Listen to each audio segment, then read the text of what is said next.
Fan TV Live. This is Knicks Off-Season Central. The draft is over. Now it's on the free agency. A big free agency for the Knicks. And what will they do, man? If you guys are a diehard Knicks fan, make sure you hit that subscribe button and hit the like button because you don't want to miss it. We'll be live every night when the Knicks make a move on the news, on the rumors, anything that goes down in free agency. We'll have it covered for you for Knicks Fan TV. Joining me tonight, my guy CK2K, the Stratocaster Alex Rotaros, and JD at JD Sports Talk. Fellas, how you feeling, man? Have you recovered from draft night, man? Have you guys recovered from draft night? Of course. Yes. I realize now that we did not trade for James Booknight. I realize. Yeah. Yes, thank you, CK. So it's all good, man. I recovered, but with today's rumors swirling again, it's like I'm exhausted trying to keep up. Yeah, all right, so let's get into it, man, because we got a packed show today, and we definitely want to hear from the fans. Call us up, 657-383-1509 is the number, or the Knicks Fan TV Discord. Okay, let's start with the current roster moves. Yesterday, the Knicks have waived Norvel Pelle. Norvel Pelle was the late big man pickup last season. They did sign him to a contract extension, but now they've waived him in order to save more salary cap. They could always bring him back later on once they're done with their free agency priorities. So Norvel Pelle, we may see you, we may not see you, but it is what it is. Other news, the Knicks have picked up the team option for the Block Ness Monster, Mitchell Robinson. So that's worth $1.8 million. And so the Knicks could negotiate a contract with Money Mitch this offseason or this season, or he could go into next offseason as an unrestricted free agent. So we'll have to wait and see what happens there. And then today's big news, maybe not so big news to some, but to others, Frank Ntilikina's qualifying offer, which would have made him a restricted free agent, was not picked up by the Knicks. The Knicks did not pick up the qualifying offer for Frank, so he will walk into free agency unrestricted. No claims to Frank Ntilikina. And so this move was expected. The Knicks had Ntilikina carried an $18 million cap hold, and so the Knicks were not going to keep that. What the cap hold means is that the NBA has the cap hold so that teams do not sign free agents before using the salary cap before they use their bird rights on their current free agents. So it's a way to prevent that. So basically that $18 million is a hold on their books, that they can't use that until they make a decision on Frank. Either they come to a contract agreement or they use his bird rights to bring him back in. So what they're likely going to do is they're going to renounce all his rights, making him an unrestricted free agent. And if they want to bring him back, which they could, they would have to use some of the salary cap. So they would no longer be able to use his bird rights to bring him back because of the cap hold. They would have to renounce the rights and bring him back using salary cap. CK, I'll start with you, man. What did you think of the Frank news today and potentially that they could be parting ways? Yeah, you hit it in the nail on the head. It was expected. It's unfortunate. Obviously, a lot of us love Frank. A lot of us, the Frank Hive was a fun meme for the last four seasons. But it was expected because, that this team's going to try to go into this free agency with as much cap as possible to put ourselves in a position to get any of these names that, we're going to be talking about. I'm sure the chat's throwing names all over the place.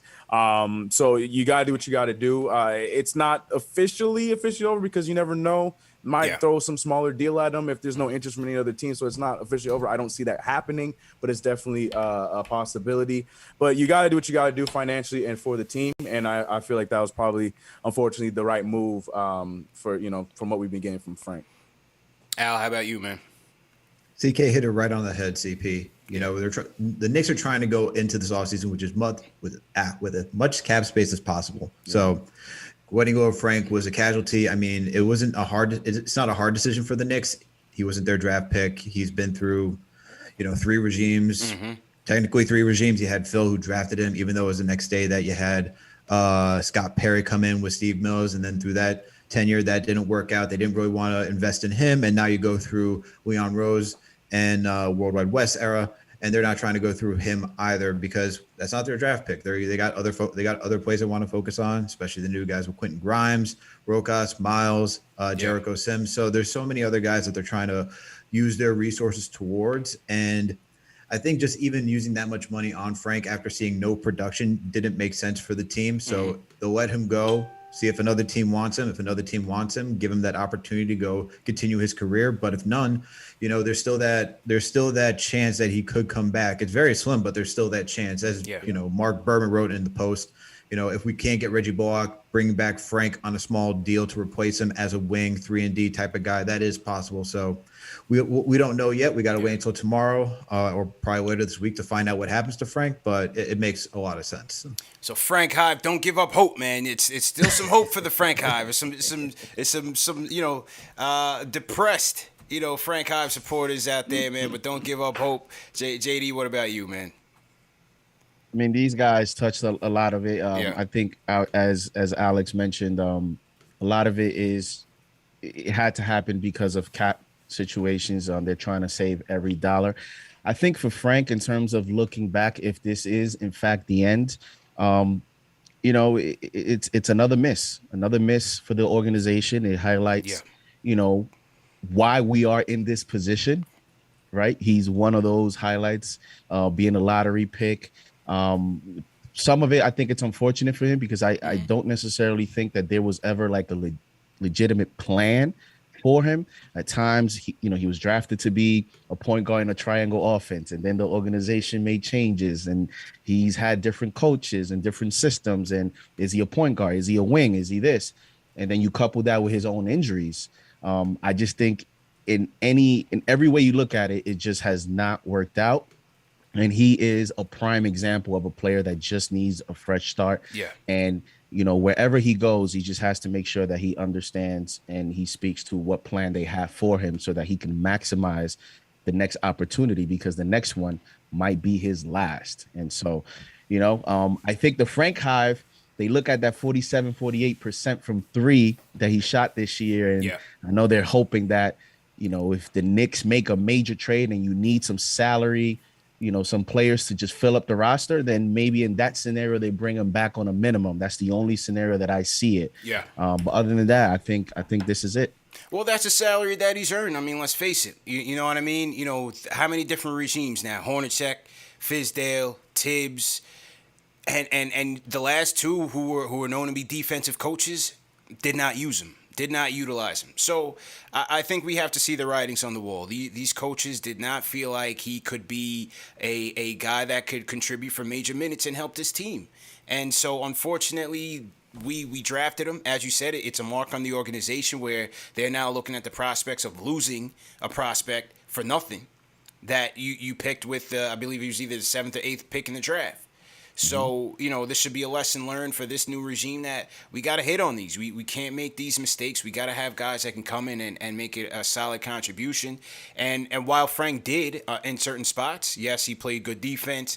He could knock down the shot. Last 2 years, he was very proficient, especially from the corner three. We saw that again this year. He shot the ball fairly well, but just overall, where Tibbs is concerned, he just didn't give Tibbs what he needed. So if he's gonna come back, it's got to be on a minimum level deal, because I felt like that's what he's earned. But I think in all likelihood, you probably seen the last of Frank, and I do think it's best for both sides to move on. So what do you guys think in the chat, man? How are you guys feeling about the potential end of Frank Ntilikina's reign with the Knicks? Give me a thumbs up or a thumbs down in the chat. Let us know what you guys are thinking in that regard. Okay, other news now. Salary cap. Just to give a quick update on the salary cap. Knicks currently leading the league in cap space with about $54 million. Then you have the Spurs. You have the Mavs coming in at about 34, Thunder 30, and Mavericks rounding out the top five with about $23 million. So Knicks have a bevy of cap to spend. Remember that they need to spend basically 90% of this to meet that minimum salary floor, or else that salary gets dispersed around the current roster. So they got to spend at least, a good chunk, say $40 million or so for this season, and we'll see where they go there. All right, fellas, let's start with the players that are already on the roster. Let's play a little game of cut 'em or keep 'em. So to everybody in the chat once again, cut them or keep them. All right, the first slate, man. We have some of the key contributors to this season's run to make the playoffs, man. You have D Rose, Taj Gibson, who came off the streets, gave us some good minutes as a backup 5. Nerlens Noel, we all know what Nerlens did. The Nerlens Wall coming in for Mitchell Robinson. Reggie Bullock, a mainstay in the starting lineup, 41% from 3. We know the chemistry that he and Julius Randle had. You had Alec Burks, who came off the bench, and he was a gun, multifaceted guy for us. And obviously you have Derrick Rose, man, whose trade really put this team on a trajectory to make the playoffs and the 4th seed. CK, I'll start with you, man. Cut him or keep him. Who are you looking to bring back out of this group, and who would you let go? There's one name for sure that is at the top of my list, and I think it's going to be the common denominator between all of us, and that's Derrick Rose. Because when we talk about impact to this team's performance this season, Derrick Rose was at the very tippy top of that list, especially with this list of guys. I mean, so much so that a lot of eyes, especially outside of the Knicks, maybe inside the Knicks as well. Derrick Rose is probably our second best player on this team, So to me, I feel like it's very vital, very important for us to make sure that we go and try and get Derrick Rose. If the rumors are true that he's trying to go back home, we try and fight. If it happens, it happens. But he's definitely the number one guy I'm looking at on this list. I'm holding hope on Taj, but I don't know if I'm going to keep him, so I'm going to probably cut him. Nerlens, I think, is going to be going for the bag. I've been saying that since the midseason. And to be real, we're probably going to be talking about guys that we're looking at in free agency later on the show. So I have a guy that I feel like I would rather spend that money on later on. So I'll cut Nerlens, even though I love this Nerlens signing. Nerlens, you got to go.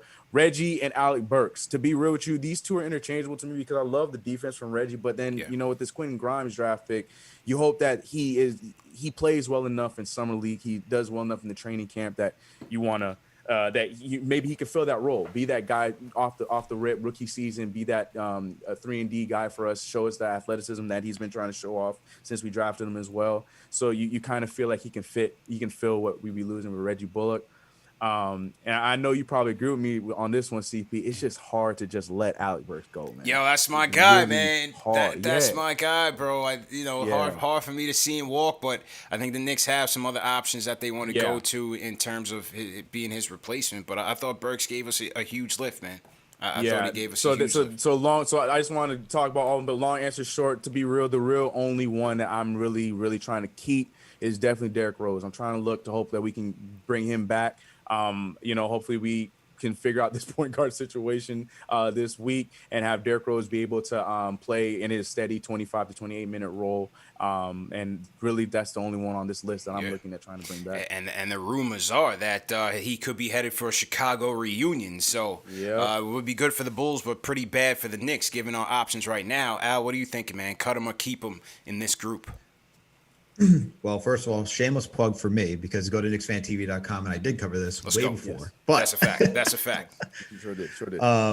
But if we're going to talk about cut him or keep him, Derrick Rose, as CK said, he is by far the first guy that has to be kept, because we're going to have to address the point guard issue at some point, and we can't lose him because the point guard then is just back to square one we had for the last 20 years. The best that we've had before that was Jason Kidd and Raymond Felton, and we don't have anything close to that even on this team. So we need to make sure we can get Derrick Rose back.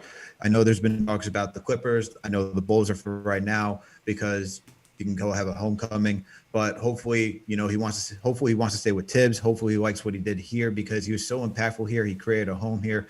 The fan base just really was able to get behind him with his second stint. Derrick Rose is by far the number one I want to keep. I think the second one I want to keep is Taj Gibson, just for that veteran presence on the bench.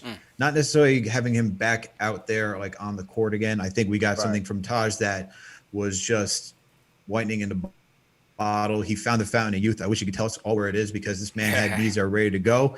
He's getting some putbacks. He was just doing everything he wanted to do. Also, he just plays the game, like a true pro, the right way, gives you the hard, gritty minutes that you want, setting you the screens, getting the tough rebounds, boxing people out, doing the stuff to really, help grow like the next center, whether it's Mitchell Robinson or Jericho Sims, like just guiding them along the way, how to be a proper big.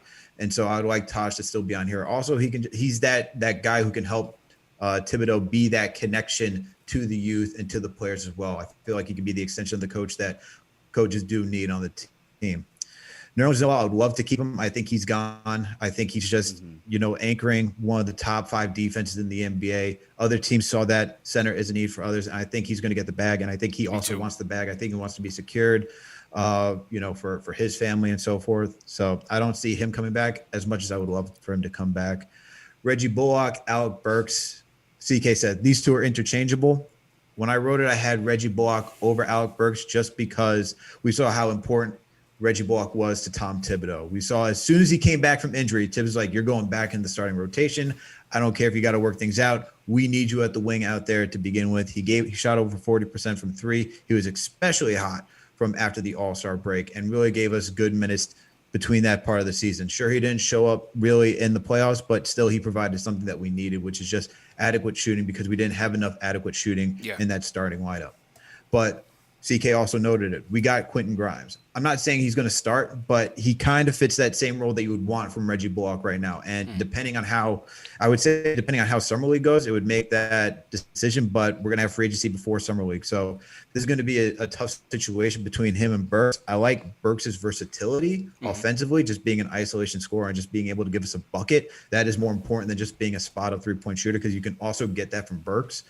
But then the question is, who do we have on the team that can replace Reggie Bullock if Quentin Grimes is not ready to do that? So this is where it gets really tough. But I'd rather have Burks just for the isolation scoring because even during the playoff series, we saw even for one game he was able to come alive and give us the points necessary just to help us stay alive in that series. So I would take Burks over Bullock because I think you can get that wing. I think he can even still throw Grimes in the starting lineup and just hope something happens because he shot 40% in college.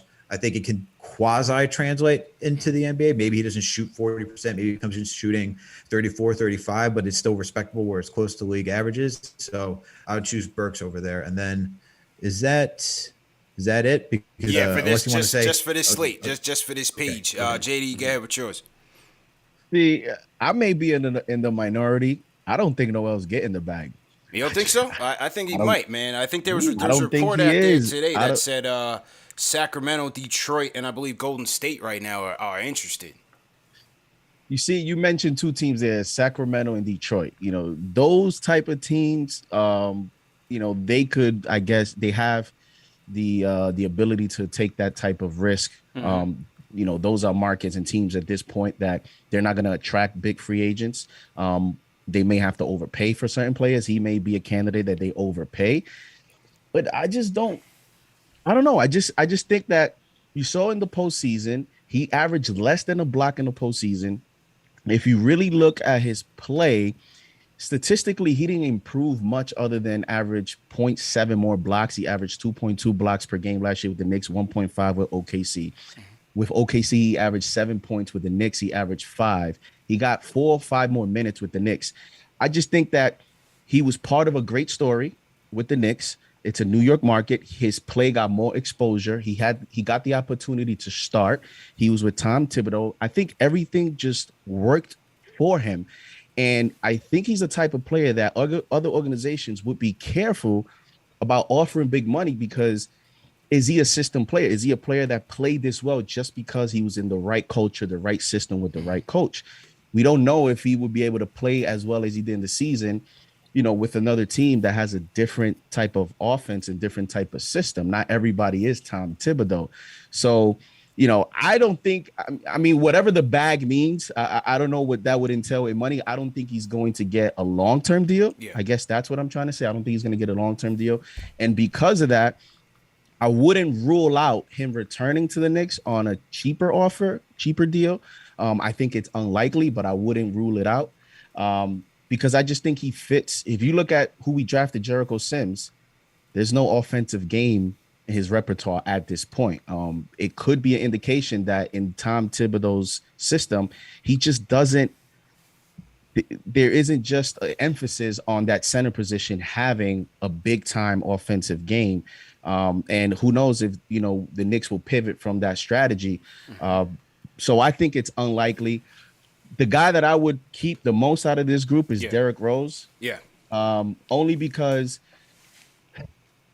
we just don't know what's going to happen in free agency. You already see rumors of Larry going somewhere, Lonzo going somewhere. CP, the list starts to dwindle quickly. Yeah. And it's not a great class. It's not a great class overall. it's exactly, it's not a great class. And you're going to invest in a point guard that you don't know exactly what you're going to get once he comes to this market. You have a player here that has been in New York twice already, is with a coach he feels comfortable with, was our best player in the playoffs. The Knicks were 24-11 in games that Derrick Rose played this year. So if there's any evidence, it tells you that when Derrick Rose plays and he's healthy, the Knicks win. The Knicks win games. Yeah. So I think you try to bring him back. Is that a reason why they're trying to save every dollar? Maybe try to squeeze in a Derrick Rose with whatever plans they have. We will see. He shot 47% in the playoffs, 47% from three as well, from the field goal overall and from three. I think Derrick Rose is the easy answer. I will be careful about how many years I would offer him, but you got to try to bring him back because, as we talked about, the Knicks fairly or unfairly are going into next season with high expectations. Yep. So nobody's trying to hear rebuild. That doesn't mean that they have to spend all their money, but we need to continue to ascend. And you look at the roster now, we have like 6 players under contract. We got to bring some of these guys back. You would think if the Knicks are going to have a quiet offseason, somebody has to come back. And from this list, I would say Derrick Rose. And between Bullock and Burks, I think the Knicks have different plans, just like they did in the draft. In other words, I think the Knicks have a plan laid out. If we get these players, these are the players we bring back. If we get this player, these are the players we bring back. Because I think Burks and Bullock bring two different things to the court. Burks being more of a playmaker, Bullock being more of a spot-up shooter and defender. So I think it just depends on how the offseason plays out. And yeah, I would just say Derrick Rose, and the rest, I think, is just going to be dependent on how the offseason goes. All right, salute to everybody in the chat. Once again, hit that thumbs up button for you boys. Leave us your comments in the chat of these 5 guys that we just named: Rose, Gibson, Nerlens, Reggie, Burks. Who would you cut? Who would you keep? Leave us some comments in the chat. For me, again, I'm starting with Rose. You have to keep. And again, with the rumors of Chicago being interested, could cost the Knicks. We'll see what his motivation is. Obviously, home is home. Tibbs is Tibbs. I'm sure his hands could be tied there if the rumored interest and reunion is true.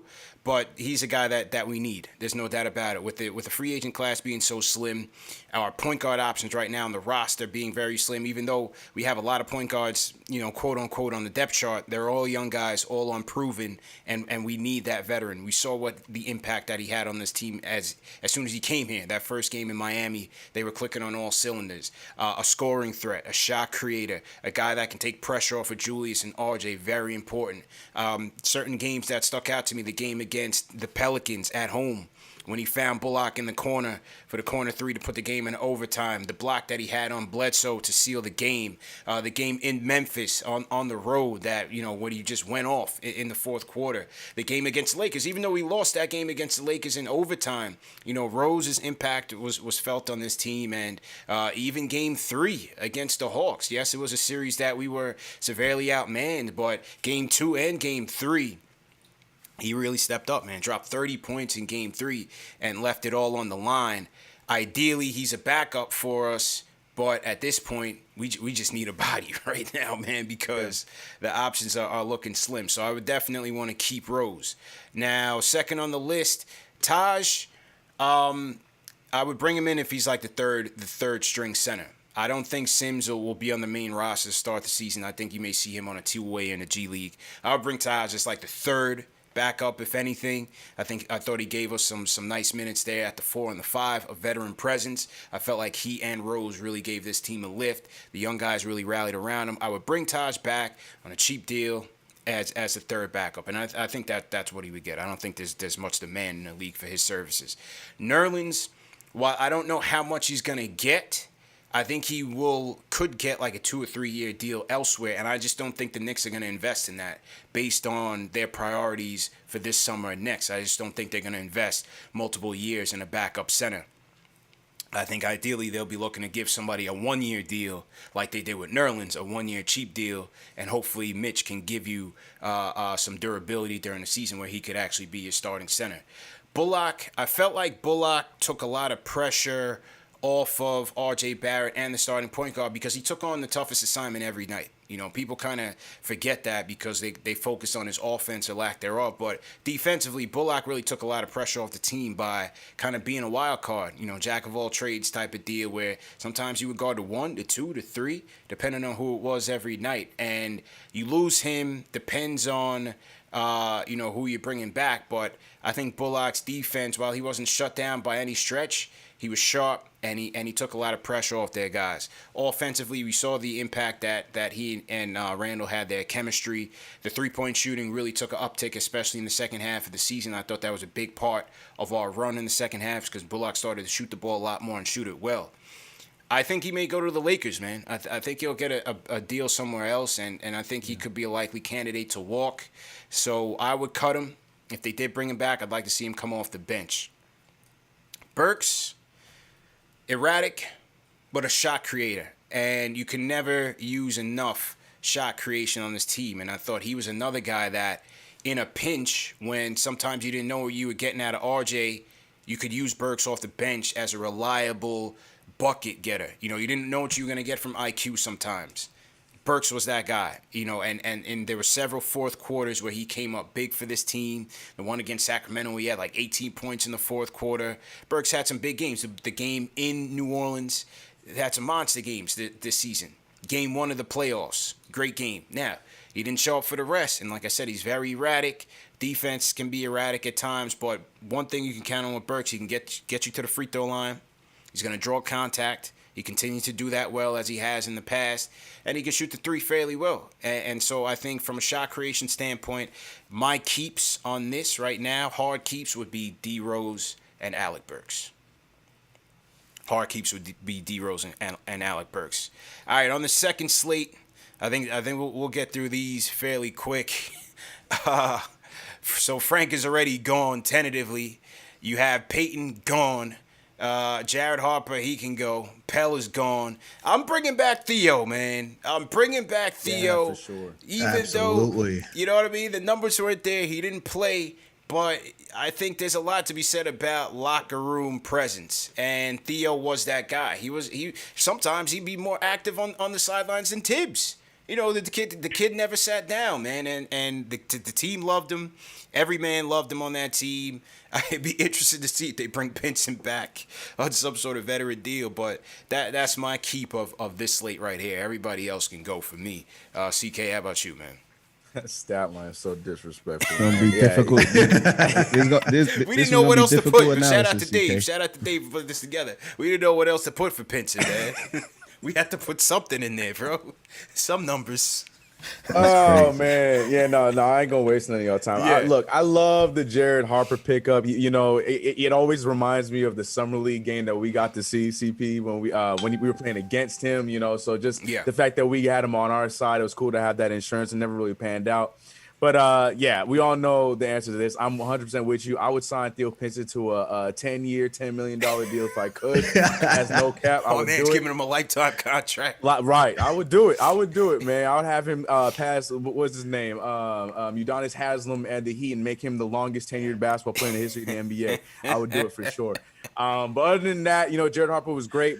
You know, I think we got a good one in Deuce, so I don't know if we really need his help in depth at the point.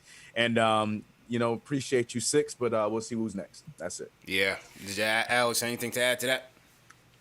No, I think you guys are both on it. Yeah. Theo Pinson, long live Theo Pinson, man. Yeah. Bring him back. That energy is just infectious. You saw everyone getting along, and you just saw how he was just cheering on his teammates from close and afar, whether it's through IG, Twitter, whatnot. He's always just like hyping everybody up, and that can't go unrecognized. I know we were joking about it when Trier got cut, and then you're bringing Theo Pinson. You're like, what are we doing here? And then you watch and see what he's doing. You're like, oh, okay. And then you see how everyone's just just the energy is just different when he's just around everybody. Just even Julius Randle, like he was hyping up Julius Randle all the time. So you definitely got to bring him back. That's definitely needed in the locker room. JD. This list is depressing, man. This was the B list, man. Yeah, This was the meme list. This was the meme list, man. Theo Pinson, you bring him back. I do think that when you look around teams and bench around the NBA, you don't really notice enough. It sounds funny, but cheerleading, and he's the prime example of just a great teammate that just has energy. You need that on the road. You need that in tough times, and he provides that. And everyone likes him. Like everybody likes him. You saw what he did with the Nets, and so I would bring him back. Maybe Pell late in the season if you can't find a backup. Right. You know, he did come in and he did provide some solid minutes when needed. He's a shot blocker. Tibbs likes that. And for Peyton, man, I just hope he finds a role in the NBA. It's going to be difficult, I think, for him to find. I don't know, man. This is an offensive league, and, you know, maybe on a contending team. Yeah, exactly. That's what I'm saying. There's definitely going to be a contending team that can take him to be the third, maybe even second. I feel like we're very critical, as we should have been. But and you're right. You know, his offense is not there, but you never know if with re-energized hope. You know, being the second string, third string point guard on, like you mentioned, a contending team. Like there's a lot of teams that need that depth at point guard. You know, I know last season it wasn't there, but the season before this dude was averaging around 7 assists a game. You know, Clippers could use something like that. I feel like he's going to get a spot. It's just he's not a star in the league. We need that, and it's just his time is up. I feel like he'll get a spot, though. Oh, guys, we saw Jeff Teague in the league getting some minutes, all right? I'm saying. He just want to chip. Jeff Teague just want to chip. World champion Also, real quick, CP, I did read somewhere, can't source it, I can't remember. I did read somewhere that Theo Pinson does have future interest in becoming a coach potentially. Yeah, I wouldn't doubt it. If that is true, then that's another reason why you would want someone like that on your team, because if he's thinking that way, then we don't know what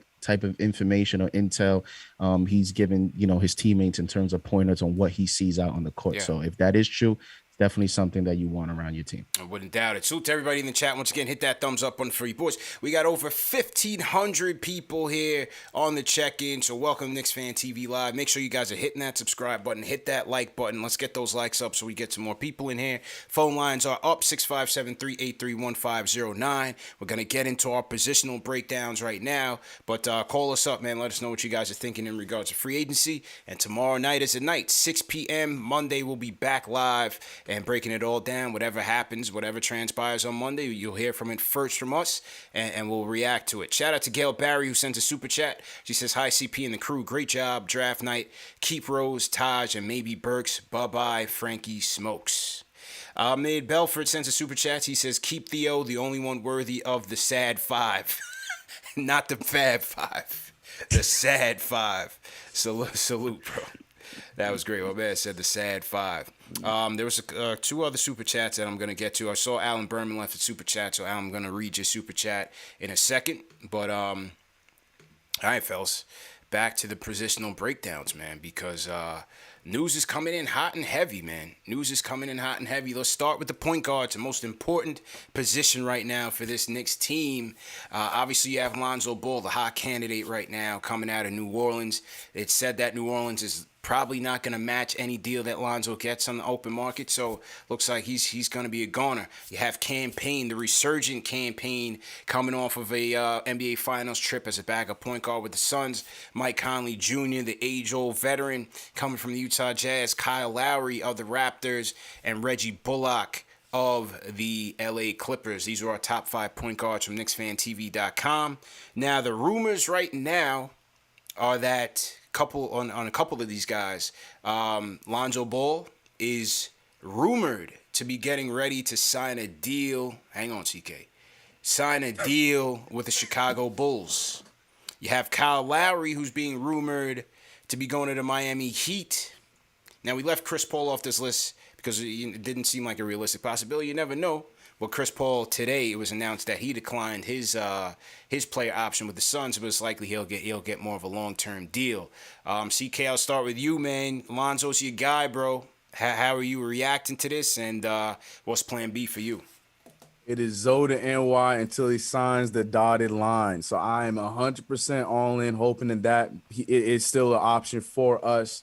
But like you just mentioned, though, to be real, I feel like even including Lonzo Ball, he aside, it looks like there's only two dudes on this list because I feel Kyle Lowry is about done. I don't think Mike Conley truly leaves Utah. I would love to take that Well, shot. it was also reported yesterday that Conley's likely to stay with the Jazz. That's why what I say. I don't know what I said, but yeah, Mike Conley. That's what I'm saying. I think I'm pretty sure he's going to be staying. So to me, I look at this list and I see Cameron Payne and I see Reggie Jackson, and though in another lifetime, in a different light, in a different variant or whatever was on Loki, maybe I would look at Reggie Jackson on this team. But right now, we need a guy to start at point guard. We don't need another rental. We don't need a guy where I feel like he would be a great backup. You saw him give some great minutes in the playoffs for the Clippers, but even throughout the season, right before the playoffs, you can see that he was up and down, up and down.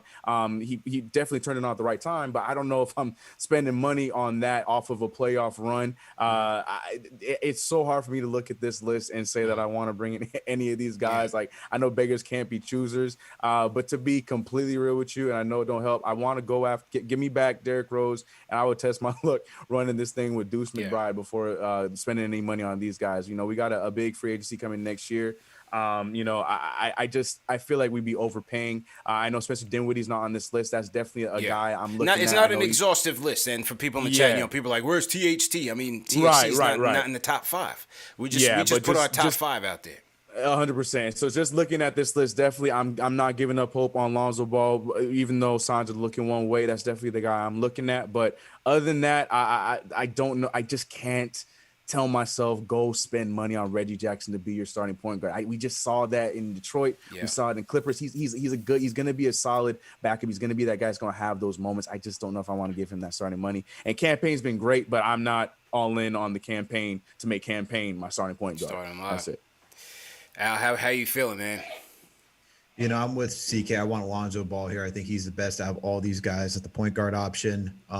Helps you in transition, helps you with rebounding, helps you with just a bunch of things that the Knicks don't even do, especially in the transition. So I would like to have him on. He's also improved his game from shooting. He's a good 3-point shooter at this point. His mid-range game, the in-between, he can still work on. It's a little inconsistent, but he's going in the right trajectory to show that he's improving as a player. So I would like to have him. Obviously, we know about the rumors, as you mentioned, CP, that the Bulls look like the most likely team to get Lonzo and sign to that max deal of whether it's be 20, 25 million annually for 4 years. So he may be out, but we also know Conley's out. Lowry, if we can get Lowry, that would be probably the next best option. Right. For Campaign and Reggie Jackson, I would be okay with both of those guys. I look at them as more of like a temporary point guard. Either way, we're going through a temporary point guard with any of these guys, unless it's Lonzo Ball. Any of these options that we really have out there, unless we're talking about Spencer Dinwiddie, who we could then say, okay, maybe he could be the long-term point guard option. Yeah. Most of these guys are just temporary. They're here as placeholders to help, groom the next point guard, whether it's Deuce McBride or whoever we get in the system. But these guys are supposed to be that steady hand that you need, that gives you the leadership for these young guys like Julius Randle, RJ Barrett. So that's what you're looking for.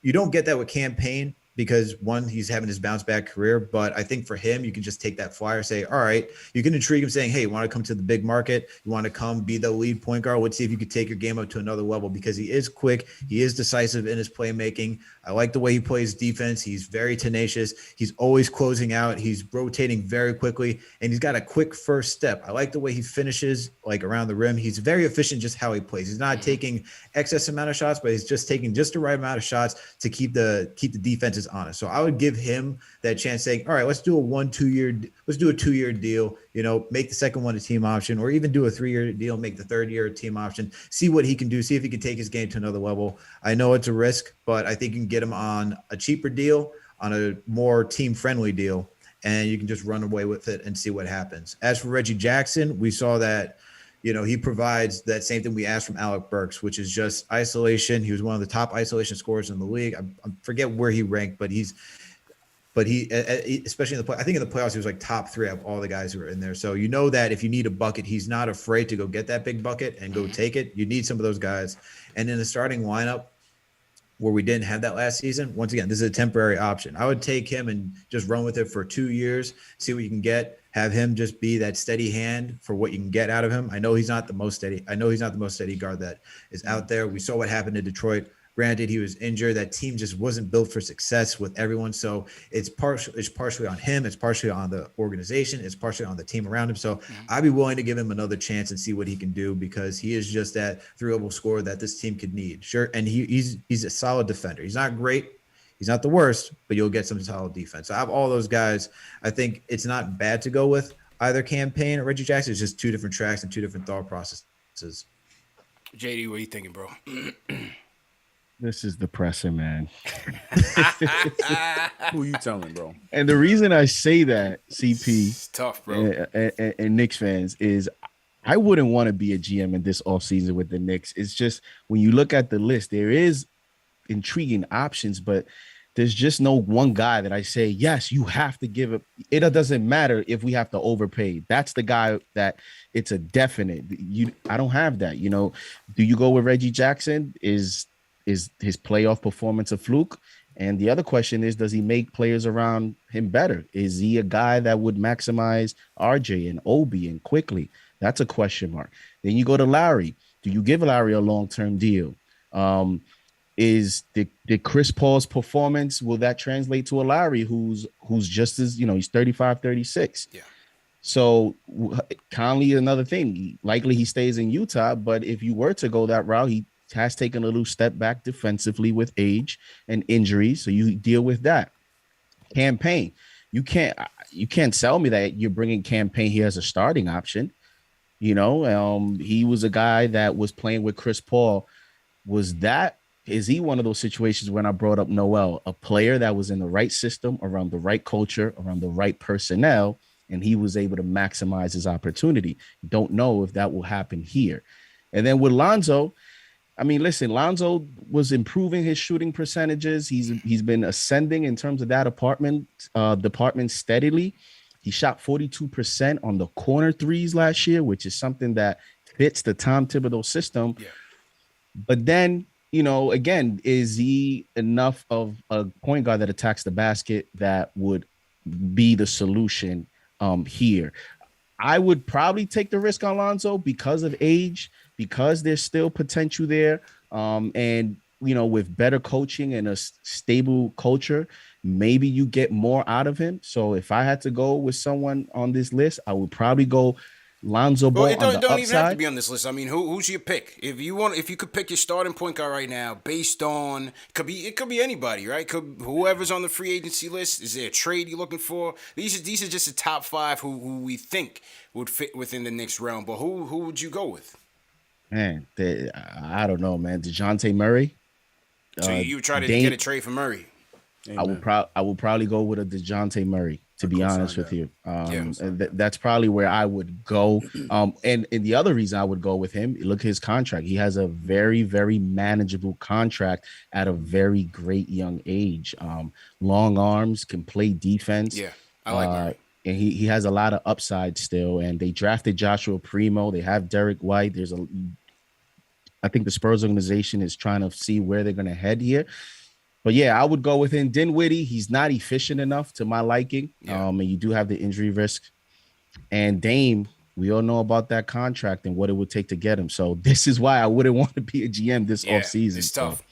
So, yeah. I think the one thing that where the Knicks will be in an advantageous situation is, I think you're going to see a lot of balloon deals again, like you saw when they brought in Morris. I think, especially with where Dinwiddie's concerned, I think they could bring him in on a show-me type of deal where they give him the bag that he's looking for 1 year, and then a partially guaranteed contract on the second year, kind of like a show-me deal. You bring him in. I mean, listen, this was a guy at his peak that gave you 20 and 6 on a season for the Nets. He's a guy that at full strength, he's not the most efficient, but in the clutch, he can come through for you. And he's another guy that can go get you a bucket when you want to take that pressure off for Julius. And if you're not so confident that RJ can get it for you. That's one thing. We know that from seeing how many times Dinwiddie killed the Knicks. So I think Dinwiddie could be an option, man. Now the rumors are that the Nets are going to try to get a sign and trade because they're going to try to get some assets back here for him. And Washington has been the hot name right now for Dinwiddie, potentially trying to get Montrezl Harrell back in a deal. We'll see what happens there. But from what Ian Begley had reported, there is a team outside of the Knicks that's ready to give Dinwiddie a bag. Who that is, he didn't say. But I think it could be the Wizards. So I think Dinwiddie's prime destination right now is the Wizards. So where does that leave the Knicks? I like Lonzo. Again, I've said it several times. I think Lonzo can help this team. You know, his half-court offense, we'll see, you know, how that would translate with this current roster. But there's certainly other areas. As you said, JD, the corner three is very proficient. His shooting has increased over last year. Transition, I think he'd be excellent for us, especially playing with RJ in the backcourt.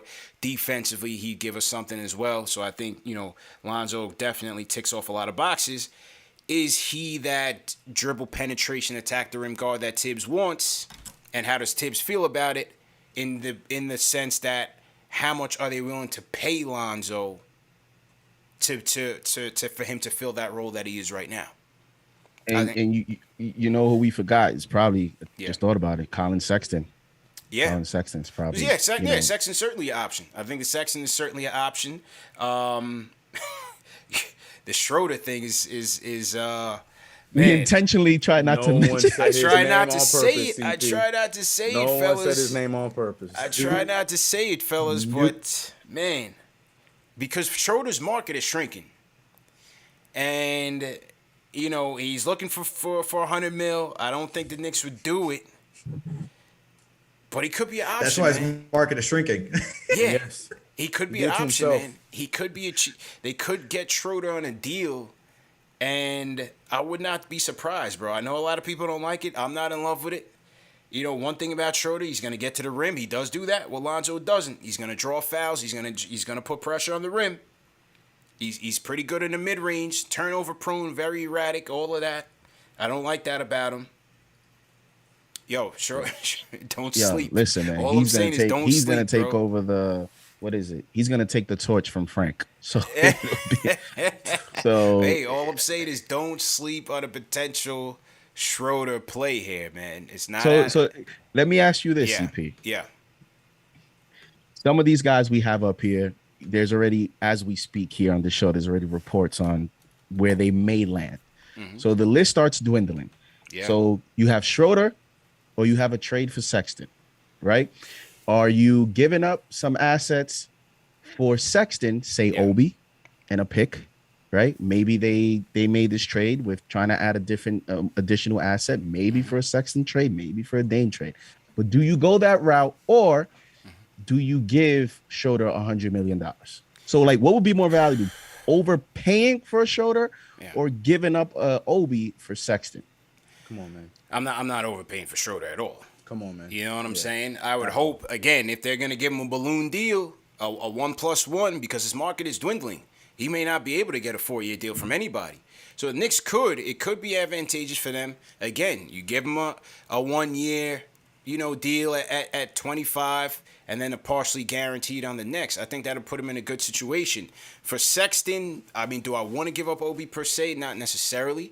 But it's a move that I think should be on the table. I think if they can get Brogdon, he's another guy that I would like. I know he's injury prone, but he's another guy I would like, man. But if I had to choose between going to get Sexton or overpaying Schroeder, I'd go get Sexton. I would go get Sexton and take the risk there. Because Schroeder, listen, he's decent, but that's just not the way I would go. That's just not the way I would go. And I always question when players get a major opportunity to play with a guy like LeBron and play in a market where you have a lot of pressure and then you don't perform. I'm very wary about that because you're talking about a Laker franchise and market. You're coming to New York. It doesn't get any easier here in the microscope. You can even say gets much higher in New York. So and then you're paying the guy 3-4 year contract. I know he's a little young, but here's the thing. We can't look at these moves as like this is it. You could very well go get Schroeder, go get Sexton, and flip him for Dame in a year. You never know, right? Because of all the draft picks that they've accumulated, and having these guys, it would behoove them to play them. Hopefully, they play well. and you take him and flip him. You flip him in a Dame trade. But right now, with the guys that we have on this roster, people are throwing Vildoza's name in the chat. Forget Vildoza's not starting on this team. McBride, Tibbs is not giving the keys to McBride opening night. IQ, I don't think they wouldn't. They're not going to start IQ at the point right now. Tibbs is going to go vet while these guys come along. He's going to go vet. Yeah. The only way I see IQ starting is if they somehow got Kawhi and maybe another wing, like the whole Paul George Kawhi thing, right? Where you allocate so much money to 2 wing players or 2 other positions that you don't have enough to fill out the roster. Then in a scenario like that, I could see them saying, well, we have 2 superstars here. We'll go with the young player at point guard. Other than that, I don't see. And that's why Sexton to me is the biggest high risk, high reward, because of what you mentioned. You get him now at 22 years old. You see the Lakers now, they're interested in Burks and Bullock. You see Noel potentially getting the bag. In other words, this system and this environment, Thibodeau increased the value of the current players. We just got them on the 1-year deal, and now it's difficult to keep all of them. So you bring Sexton in, you boost his value, and then you have a decision to make. You either pay him or you flip him. That's right. And those are certainly options on the table, man. So we'll just have to wait and see how that breaks free. But my prediction, I think it could come down to Dinwiddie and Schroeder, man. I'm telling you. Come on, CP. I think it could come down to Dinwiddie and Schroeder. I'm just being realistic. If Lowry's going to, it seems like Miami's angling to go get Lowry, right? They just signed Goran Dragic today, and it seems like that's going to be used in a sign and trade. So it seems like the Lowry stuff is gaining steam to Miami. You got Lonzo potentially going to the Bulls. Conley's going back to Utah. I think Reggie Jackson will ultimately stay with the Clippers, based on the fact that, they took the chance on him. Him and Paul George are cool. I think there's a good chance. You're likely going to see Kawhi Leonard probably rehabbing a whole year. I think they'll keep Reggie Jackson. The options are slim, bro. And if D Rose is going back to Chicago, I don't know where else they're going to go get a guy. I'm talking about a frontline starter. Yes, you can go get a THT. Yes, you can go get a McConnell and so on and so forth. Yeah, there's a lot of other guys down the list. I'm talking about a frontline starter. Bro.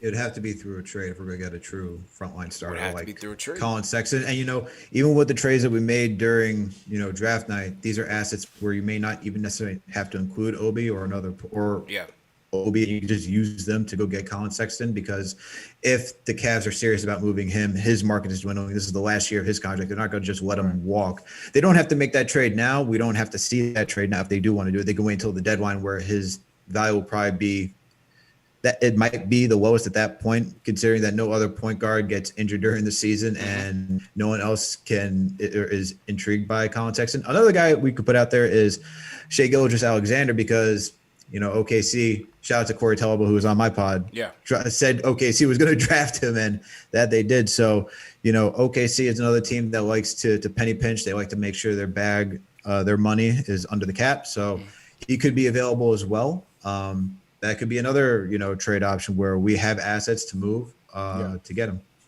You think they move? I mean, you have to move a lot to go get him. I would love to get him. Obviously, I would love to get him. Asking price is going to be big for SGA. And you're dealing with Presti, so you're giving up all your first round picks from now to the next decade. Yeah, so. facts.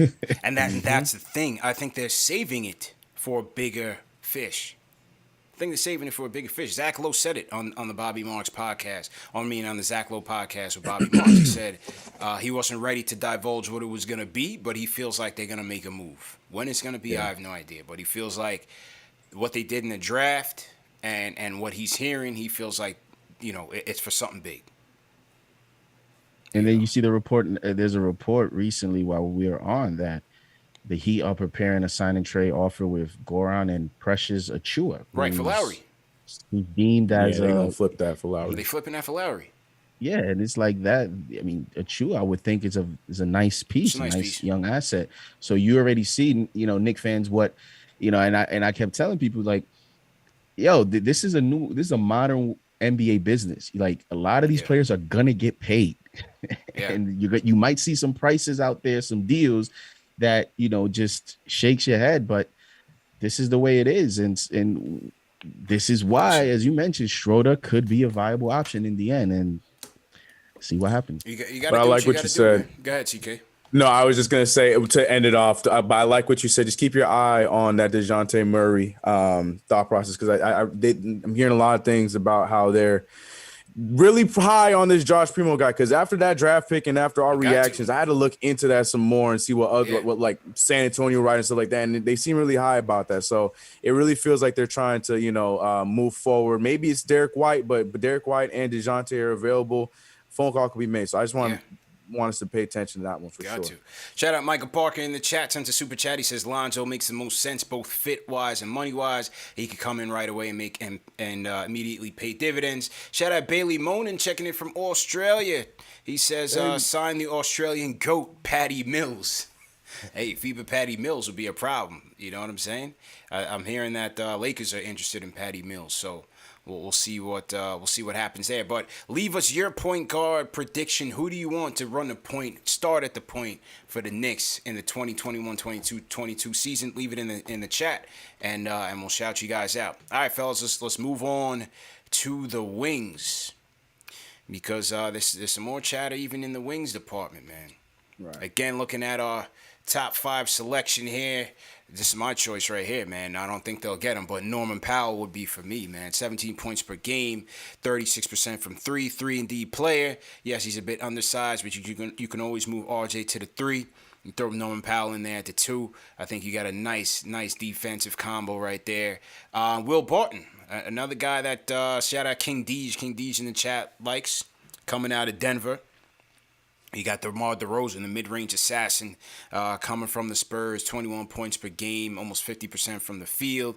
Evan Fournier, he is the guy who a lot of rumors have him pointed to the Knicks. We'll see what happens by tomorrow, but Evan Fournier has been the hot candidate right now, linked to the Knicks over the weekend. 17 points per game, 40% from 3, and you got Kelly Oubre. Coming from Golden State, 15 points per game, 30% from 3. CK at the wing. Who's your wing targets? You know, this list, not this list. So give me your preferred wing target for this offseason. So I have a hard time with Norman Powell, because I'm with you. I am a fan of Norman Powell. Mm-hmm. But my thing is, like, I feel like we got Norman Powell in a younger version in Emmanuel Quickley. So it's like, yes, boost up that offense for us, but that's just 2 undersized guards that are going to be playing the 2. I don't know. For me, matchup-wise, especially with us being as athletic as we become past with the draft. And so I don't know. I have a hard time with that. But if we sign Norman Powell, I ain't going to be mad at it. But I'll tell you what, I'm looking more so, and he's not on this list, but I'm looking at the guy that he was traded for, and that is Gary Trent Jr. I really hope, I know there's those rumors that they're trying to bring him back and keep him in Toronto. But, there's the report that's coming out that he's asking for as much as 50 on a multi-year deal. And to me, that is very affordable. And I would love to have that be a part of our backcourt. So Gary Trent Jr. is a guy that I've keeping my eye on. He's he's continuing to rise every single season. He's a guy that can be an instant help for this team. And just imagine that guy playing with Tom Thibodeau and playing this kind of hyped up. I like Trent a lot. Yeah, so Gary Trent Jr. is definitely somebody I'm looking at. I'm having a hard time with a lot of these guys. I can't co-sign the Kelly Oubre Jr. rumors. I'm off. I love the idea of Kelly Oubre Jr., but I'm just afraid of which Kelly Oubre Jr. we would be getting on the New York Knicks. There's just too many sides of him. He jokes that he has so many different nicknames, but that's literally how his basketball game is as well. I just don't know which one is going to be on the Knicks. It worries me. And especially as much money as he's going to be looking for, that's just a scary, scary thing. And same goes for everyone else. Evan Fournier is going to be wanting too much money. We need the offense. I would love his attitude and what he would bring for this team. But again, it's just such the wings is just such a iffy. And could we maybe kind of thought process with these wings? But the one that I'm definitely got my eyes on, I would love to bring a part of this team is definitely Gary Trent Jr. Yeah. And I know he's not on that list, but he's one of my favorites. I feel like we can get for nice and cheap that can help us out a lot more than what his contract would be. Al, give me your wing target. Don't have to be on this list. Who do you like at the wing to bring in to fortify this Knicks team? Probably Norman Powell. I just like the way that he can attack the rim and he can just shoot from three. I think he's your prototypical 3-and-D guy. I know the height. He's undersized. He would be an undersized small forward, even though he's listed as a shooting guard. But his wingspan does make up for it. I think he has a 6'11" wingspan, so he can guard those taller, longer guys. So that's not too much of a concern for me. I would like him, and I think there is that chance, although I think Portland will try to retain him just so they can keep Dame happy out there. So I'm not sure how likely that would happen. I do like Will Barton. I think Will Barton is a really good option at the wing. I like his playmaking. He's not necessarily a knockdown 3-point shooter, but he's sufficient. The playmaking is what really gets me about Will Barton. I think he's very savvy. If you want another guy on the floor who can just help create for your other guys, that's definitely him. Mm-hmm. You saw that when he was on Denver, whether it was with Jamal Murray, Nikola Jokic, you had PJ Dozier out there. Mm-hmm. You had all those guys out there. He was still, when he was on the floor, he was just looking for guys. There's like nights where you go off for like 7-8 assists because he's just looking for everybody. He works really well in the pick and roll. He can also attack the rim. He's not necessarily he's not the greatest at attacking the rim, but he just offers you, he's a well-rounded player at all three levels where you have to honor him as well. But the playmaking for him is definitely the thing that I really like about him, because we don't have enough of that. And we saw that in the playoffs. It was just relying on Julius Randle. RJ's not there yet. We didn't have that at our point guard position unless it was Derrick Rose. So adding another guy who could just help move the offense along would just be great. I want to touch on Gary Trent Jr. because when I was writing, I didn't bring him in there because I just don't think Toronto's going to let him go. I don't think you just make that trade for him. Yeah. They got him because he was a restricted free agent. They're going to match any offer. If you would just let him walk, then you should have kept Norman Powell at that point. I would love Gary Trent Jr. out of anybody. I would put him at top of this list over anybody. I wrote that in the piece too. He'd be my number one guy, but I just don't think it's realistic that Toronto's going to be letting him go. And miss me on DeRozan. I don't need the mid-range game. I think it's going to lock it all up for everyone else on this team. Kelly Oubre. CK said it right. The idea of Kelly Oubre is great. If you're giving me Phoenix Suns Kelly Oubre, I'll take that. I will gladly take Phoenix Suns Kelly Oubre. Right. Warriors Oubre. That car commercial doesn't really do it for me, fam. And then Evan Fournier. I like him too. I think he's a good playmaker. He can attack. He can attack the rim. Really good shooter. Solid on defense. I think the asking price is where it is for me, but I would not be surprised if the Knicks match it and give him like a short-term deal, because I think he's looking for a long-term deal in Boston. I don't think New York will give him that long-term deal. And even if they do, they could probably flip him at some point because he's just that versatile of like a player. So Evan Fournier is okay. He's not he's not my top guy. I'd rather take Will Barton just because he's been on playoff teams. He's been there, done that. I think he'd be a good veteran presence. So it'd probably be Powell, Barton, and then Fournier for me. All right. Shout out B. Sims in the chat. Since a $5 super chat, he says, looking at how we're probably going to be spending, we might end up with Sexton, Dinwiddie at Fournier with our draft picks. I like it. JD, who's your pick at the wing right now? Because here's the thing. We need a 3. We need a wing. We didn't necessarily get our guy in the draft. Would they go with a Grimes RJ ticket? I can't call it right now because, stranger things have happened. If Grimes shows that he's ready, I don't think Tibbs would hesitate to put him in if he shows that he's ready on both ends. But I think we'll still go get some depth at the very least and maybe a capable starter. Who would be your pickup at the wing? This is depressing again. It just is. CP. Where's your guy Melo, man? Where's Melo? Melo's not no damn wing. He's a big man. Melo's a 4, bro. Yeah, everybody in the chat's like, yo, talk about Melo. Those days are over. Yeah. Oh man, the Melo hype is going crazy right now. Melo's not a 3, man. We'll get to Melo. They try to check you, CP. Yeah, come on, man. Nah, we see him. Come on, man. Evan Fournier is a great shooter, but not a liability defensively. Shot about 55% from the corner 3. So he's a fit from a shooting perspective, but it's just too much of a liability defensively. From this list, my pick will be, again, when you look at this list, there is no option. There is no definite. There's no consensus. Here we are trying to figure it out who can fit. So if you had to ask me, that I said trade for Murray, I'm going the trade route for the whole offseason. Trade for Cam Reddish. Go for Cam Reddish, Co-sign this 21 as years well. old. Yep. 21 years old. He's 6'8", right? Career 80% free throw shooter so far in his young career. In the playoffs, he shot 52% from the field, 64% from three, only 4 games, but he averaged 13 points in 23 minutes for the Hawks. They just drafted Jalen Johnson. They are reported to likely they're trying to trade re-sign Murray. John Collins. Reddish. You look at, DeAndre Hunter, who is ascending, and he's ascending. He's going to get major minutes, right? They have a bunch of wings there. Bogdanovich, Herter. Like, they have a nice rotation. Where does that leave Reddish? And I know that it may be difficult because I don't know that the Hawks will be willing to trade with the Knicks, knowing that we might be building a rivalry here. Yeah. But if, again, it's the same question I asked for Sexton and Schroeder. Would I rather give up an asset or two more for Cam Reddish and go with that route, or do I overpay a Kelly Oubre? Do I go with a Norman Powell? Because Norman Powell is going to get paid.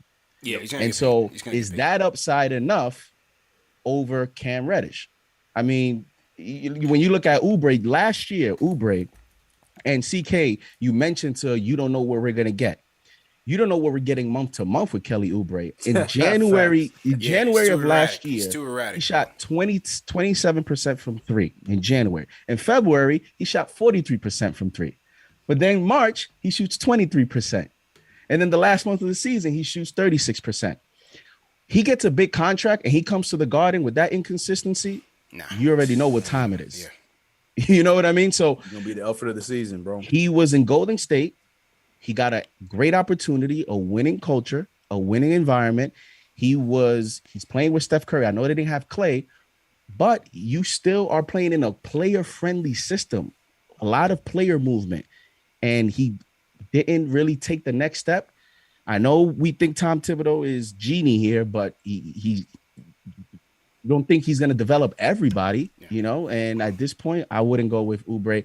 I would go for Reddish. I'm calling up Atlanta, and I'm seeing what they want. All right. Salute to everybody in the chat. Once again, hit that thumbs up button for you boys. Fellas, we got over 2,000 people in the chat right now talking free agency, talking Knicks on this Sunday night. Hit that thumbs up button for you boys. Let's get that like button up. Hit that subscribe button. KnicksFanTV is closing in on 40,000 subscribers. We got over 2,000 people right now. We can hit that 40,000 tonight. Just make sure you hit that subscribe button. Hit the notification bell right now. We will be back on live tomorrow at 6 p.m. Eastern time as the free agency picks are announced. Free agency news is announced. We'll be giving our reactions to it. So definitely going to be a good show tomorrow as well. We'll have more giveaways to go as well.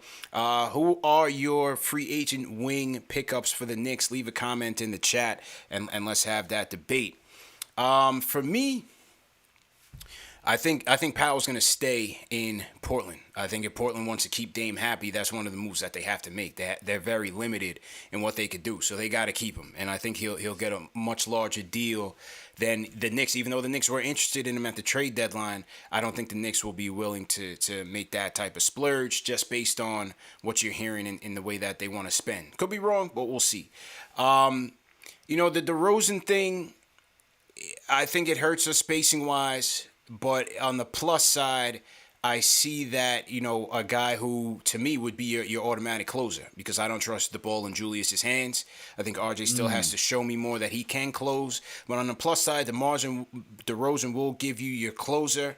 His playmaking has increased 7 dimes for the Spurs last year. That's excellent. 50% from the field. Again, the two areas of concern is defensively. How does that hurt our team defense? And spacing-wise, how does that impact our spacing when you have RJ, Julius, a center, Mitchell Robinson out there? I think, you would have to have a nice knockdown shooter at the 1 to really help things out. But DeRozan might not be a bad option. Now, he's going on record as saying in an interview with Shannon Sharp that, he wants to go get a ring. Could he go back to the Lakers Could he go back home to LA, go to the Lakers on the cheap? Or, again, the Knicks can offer a pretty hefty bag.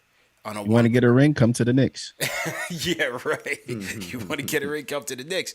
But, the Knicks could offer that hefty bag, bro. And so, would DeRozan want to take that? Or does he want to go home to L.A. and, I lost my mouse there. Does he want to go to home to L.A. and take a cheaper deal, try to play for a ring? I think he should do that, but, it's no telling what his motivation is. But I think there's areas where DeRozan could help us, and then there's areas of concern. On this list, where I would look to go is I look at Fournier, man. I think Fournier really played well for Boston. Yes, it was a short sample size and only 16 games, but in those 16 games, I mean, he was pretty damn excellent. And as you said, JD, from the corner three, his playmaking was very good. He finished last year 78th percentile in assist percentage. He was 46% from three on 6 attempts. Again, only 16 games, but for the season, he was damn near 40. And so I think, Fournier can help us. Yes, defensively, you have some questions, and this is where we're going to miss Bullock kind of being that jack of all trades for us. But he's another guy that can get to the line. He'll draw some contact on shooting fouls, non-shooting fouls as well. So, I think Fournier will be a realistic option and could be your starting starting wing with RJ back there. And again, he gives you some playmaking on the other side. So, Fournier, you give him 80 million. How much? You're giving him 80 for 4 years? That's the reported what he's looking for. No. Again, this is crazy. No, all these guys are getting 2-year deals from me, man. All these guys are getting 2 years. I'll give you the bag. I'll give you the bag for those 2 years. What do you think of Reg, CP? I mean, it wouldn't be a bad trade, but I'd go other options. You know what I mean? It wouldn't be a bad trade.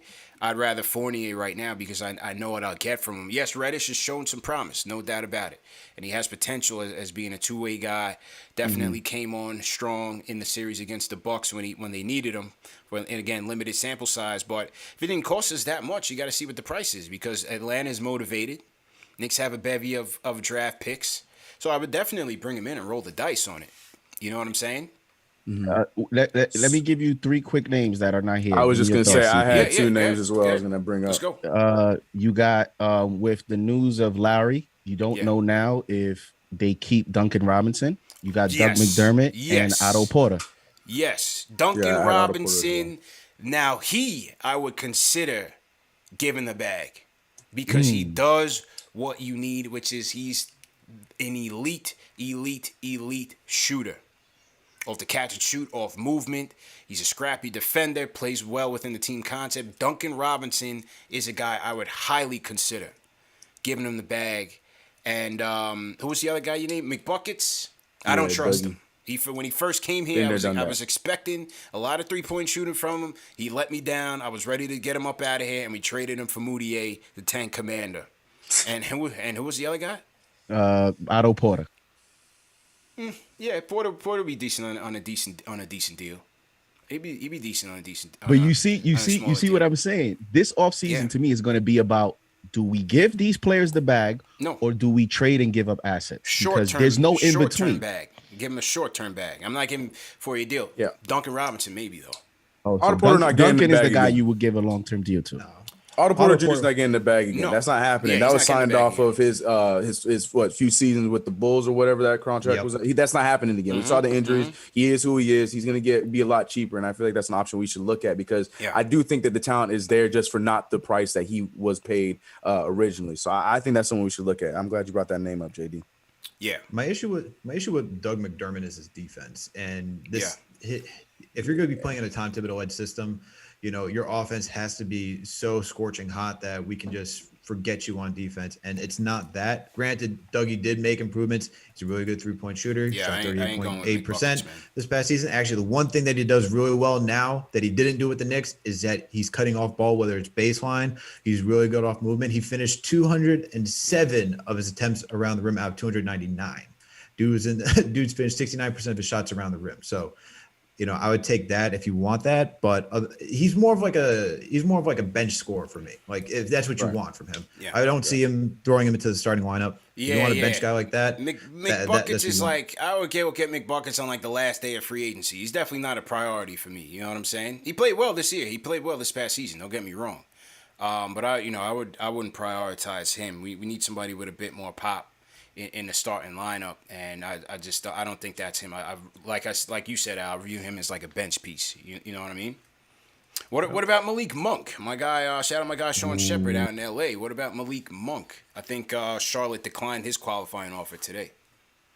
They did. Then I think they picked up Devonta Graham's option in the same time. But I like Malik Monk. I think he's improved a lot from where he started, and I know he was suspended for had PE. He was using performance enhancement drugs too, right?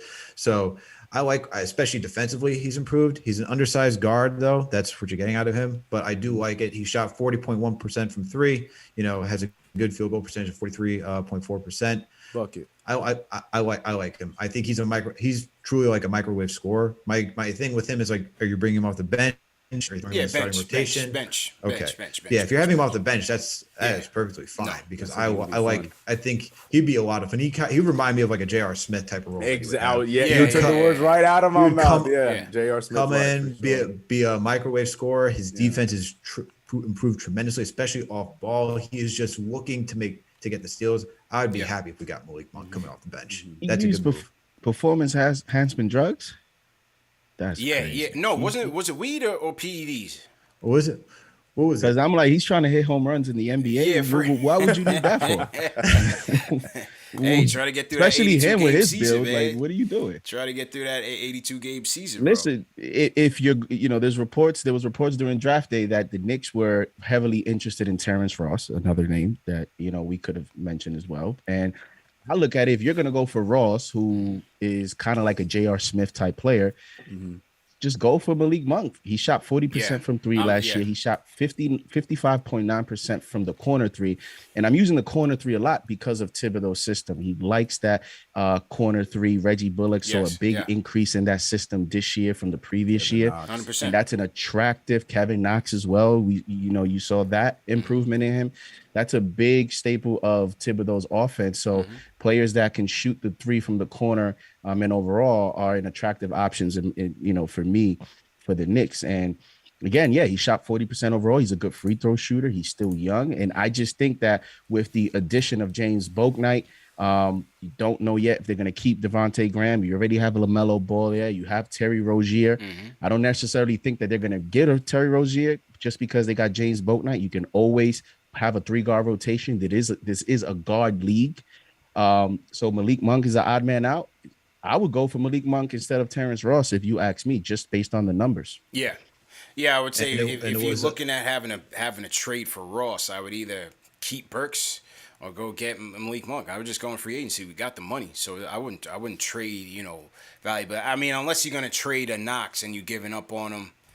That's a different story. But, if it came down to Ross, I would just sign somebody in free agency. The only thing I guess is do you say because of, his size at 6'3", players of his style, a lot of people like to say, well, we already have Quickly. So if you fall into that thinking, maybe, how many we have a log jam right now. Let's see if we keep Luka, because the way the Knicks are cutting people, Luka might be cut. You don't know. It's not guaranteed. Vildoza Hive out there is not guaranteed that Vildoza gets kept. I don't know if he would qualify for G League or what, but only his first season is guaranteed. The rest are not guaranteed deals. So we'll see what happens there.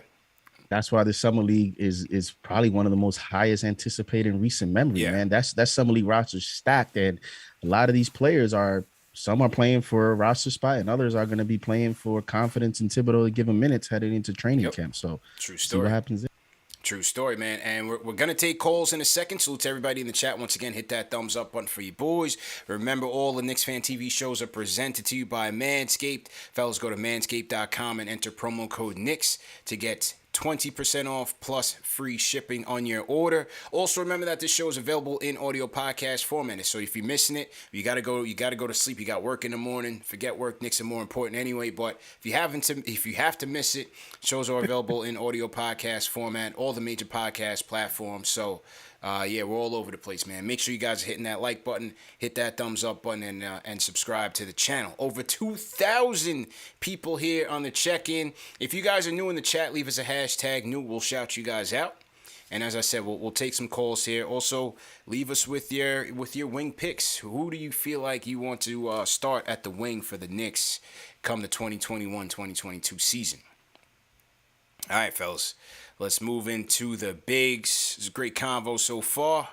Listen, it's a lackluster class, but Knicks got $40 million to spend, so somebody's coming here. Like I said, it'll likely more be on short-term deals. Shout out Sean Ford, who sends a super chat and says, can't see the Knicks committing long-term deals, but I can see them overpay 1+1 option deals for Schroeder and Fournier. Hope they bring back D Rose as well. Mr. William 1072 sends a super chat. He says, if Atlanta doesn't re-sign Collins, do you do a Toppin for Reddish trade? If they don't re-sign Collins, I think they will re-sign Collins, but I mean, if you're playing GM, would you do an Obi for Reddish trade, fellas? Yeah. Oh, man. Oh man, you hate to say yes to a draft pick that just got picked in anything. Like I would hate to just say, yeah, I'll trade Obi in any scenario. But CP, you made some good points about Obi's, future here. It's gonna be a decision that Leon Rose is gonna have to either suck it up because he drafted him, or what you're gonna do. You're gonna develop it into a center.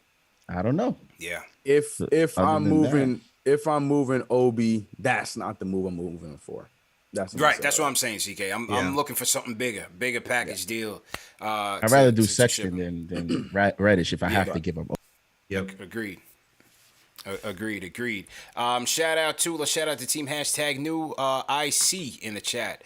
Says he's team hashtag new. So welcome IC. Welcome Junior Kabakame. Junior, welcome to the show. Team hashtag new. Who else we got in here? B Knicks. What's going on? Salute to B Knicks. I don't know if that's my guy Sam or not, but Sam, salute to you if that's you out there. Shout out my guy Paris Duggan. I ran into my guy Paris Duggan yesterday on the way to the barbershop. So that was random. Just a random day in Queens. You know what I mean? Somebody's pulling out the parking spot, and it turned out to be a fan of the show, man. So you never know who's watching. Shout out Paris Duggan for sure. And everybody repping team hashtag new. There's another guy named Puppy and Bearer's Storytime. Okay, so that must be a channel. So shout out to you, team hashtag new as well. All right, fellas. Before we get to the calls, let's go to the bigs and one of the main ones. Everybody in the chat wanted to talk about Melo. Well, it was announced today. Multiple sources say that the Knicks are very much interested in a reunion with one Carmelo Anthony. Will it happen? Will it not happen? They're also saying that the Lakers are interested, so we'll see what happens. You got Dwight Howard as a big man. Rashawn Holmes looks to be the premier big man on the market right now. Robin Lopez, could a reunion with Rollo be in the works with the Knicks? And Paul Millsap. These were our top 5 big man targets according to KnicksFanTV.com, and we basically combined the 4s and the 5s. All right, TK, man. What are you thinking here in terms of the bigs? We talked about Noel earlier. Who's your pick? So we learned a lot last year, man. We learned that Mitchell Robinson is very valuable, and when he's not playing, it hurts. Mm-hmm. We learned that Clint Capella is one strong MFer. And we learned that we don't have as much, or we're learning that we don't have the kind of depth at center that we think we do. We worry about the point guard and the wing all the time, but we don't ever talk about this situation that we have at the big man position, right? So as JD has mentioned every single time we put on a new slide, this is really depressing. It's really hard to look at these lists because there's nobody here that I want to just, throw the money at, But and this is going to be controversial. People might disagree, but this is the position where I have no problem. And on a CP deal, 1-1 maybe, I'm willing to throw some cash of the cash we got at none other than Dwight Howard. I would throw money at Dwight Howard in this position for a 1-year deal, maybe a 1-1, something short. But just because we don't know what's going on with Mitch, are we going to get a full year in Mitchell Robinson? Will we not? Dwight Howard was a huge piece to that Los Angeles Lakers team in their championship run. Yeah. You saw how so much so that they want him back. So much so that they want him back. To the point that they're looking to get him back right now. Exactly. And even for Philly, at first it was looking like, oh, Dwight might not fit for this team. But as the season went on, Dwight Howard was very valuable for that team defensively and in some instances offensively. He's a guy that I feel like can help us out in this Eastern Conference against those guys, those same Joel Embiid's, Clint Capellas, those kind of guys where we need some beefiness, some base at the big man position. And I feel like, yes, he's going to be somewhat expensive. He might be 16 mil for the year, 18 mil for the year. That's why I'm saying give him a short-term contract and see what happens with Jericho Sims. If that's somebody that we go forward with in years to come, that helps him out too. That I just feel like, we tried the ring of dangly centers. Great job at protecting the rim. Nerlens was fantastic. Yeah. Loved what we got out of Norvell Pell. But we need the beefiness in against all these teams that we're going to be coming up against, the BAMs, all those kind of guys. Yeah. And especially if we don't know if we're going to be getting 50-plus games, if that, from Mitchell Robinson. I'm looking at Dwight Howard. I do not think Richaun Holmes is going to be anywhere near us. I'm not looking at him. I would love the option of it. I just don't think it's going to happen. Yeah. But yeah, Dwight Howard. Yeah. I'm not even going to talk about Paul Millsap and Robin Lopez. Carmelo Anthony, as a Knicks fan, will love the story, but as a Carmelo Anthony fan, I want him to go and get a chip. So I don't even want to look at him. I want him to go to like a Lakers or somebody where he can compete for a chip. But of this list of the big men, I would shed some cash for a maybe 1+1 deal on none other than Dwight Howard. And I don't know what the chat's feeling. I don't know what y'all feeling, but that's just my thoughts on that. I think Dwight Howard would be a nice add-on for us. Al, how you feeling?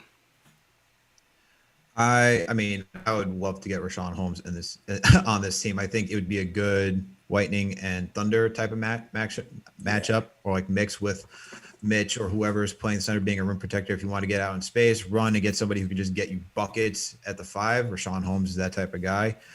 I don't know if Sacramento's going to let him go. I don't know if he's going to get a bag. He's probably going to get a bag somewhere else if he is, and go somewhere else. But just because of how valuable he is, I think, and by bag, I think he's looking for somewhere between 60 to 80 million over 4 years is what, 60 being on the low end, but I think somewhere around there.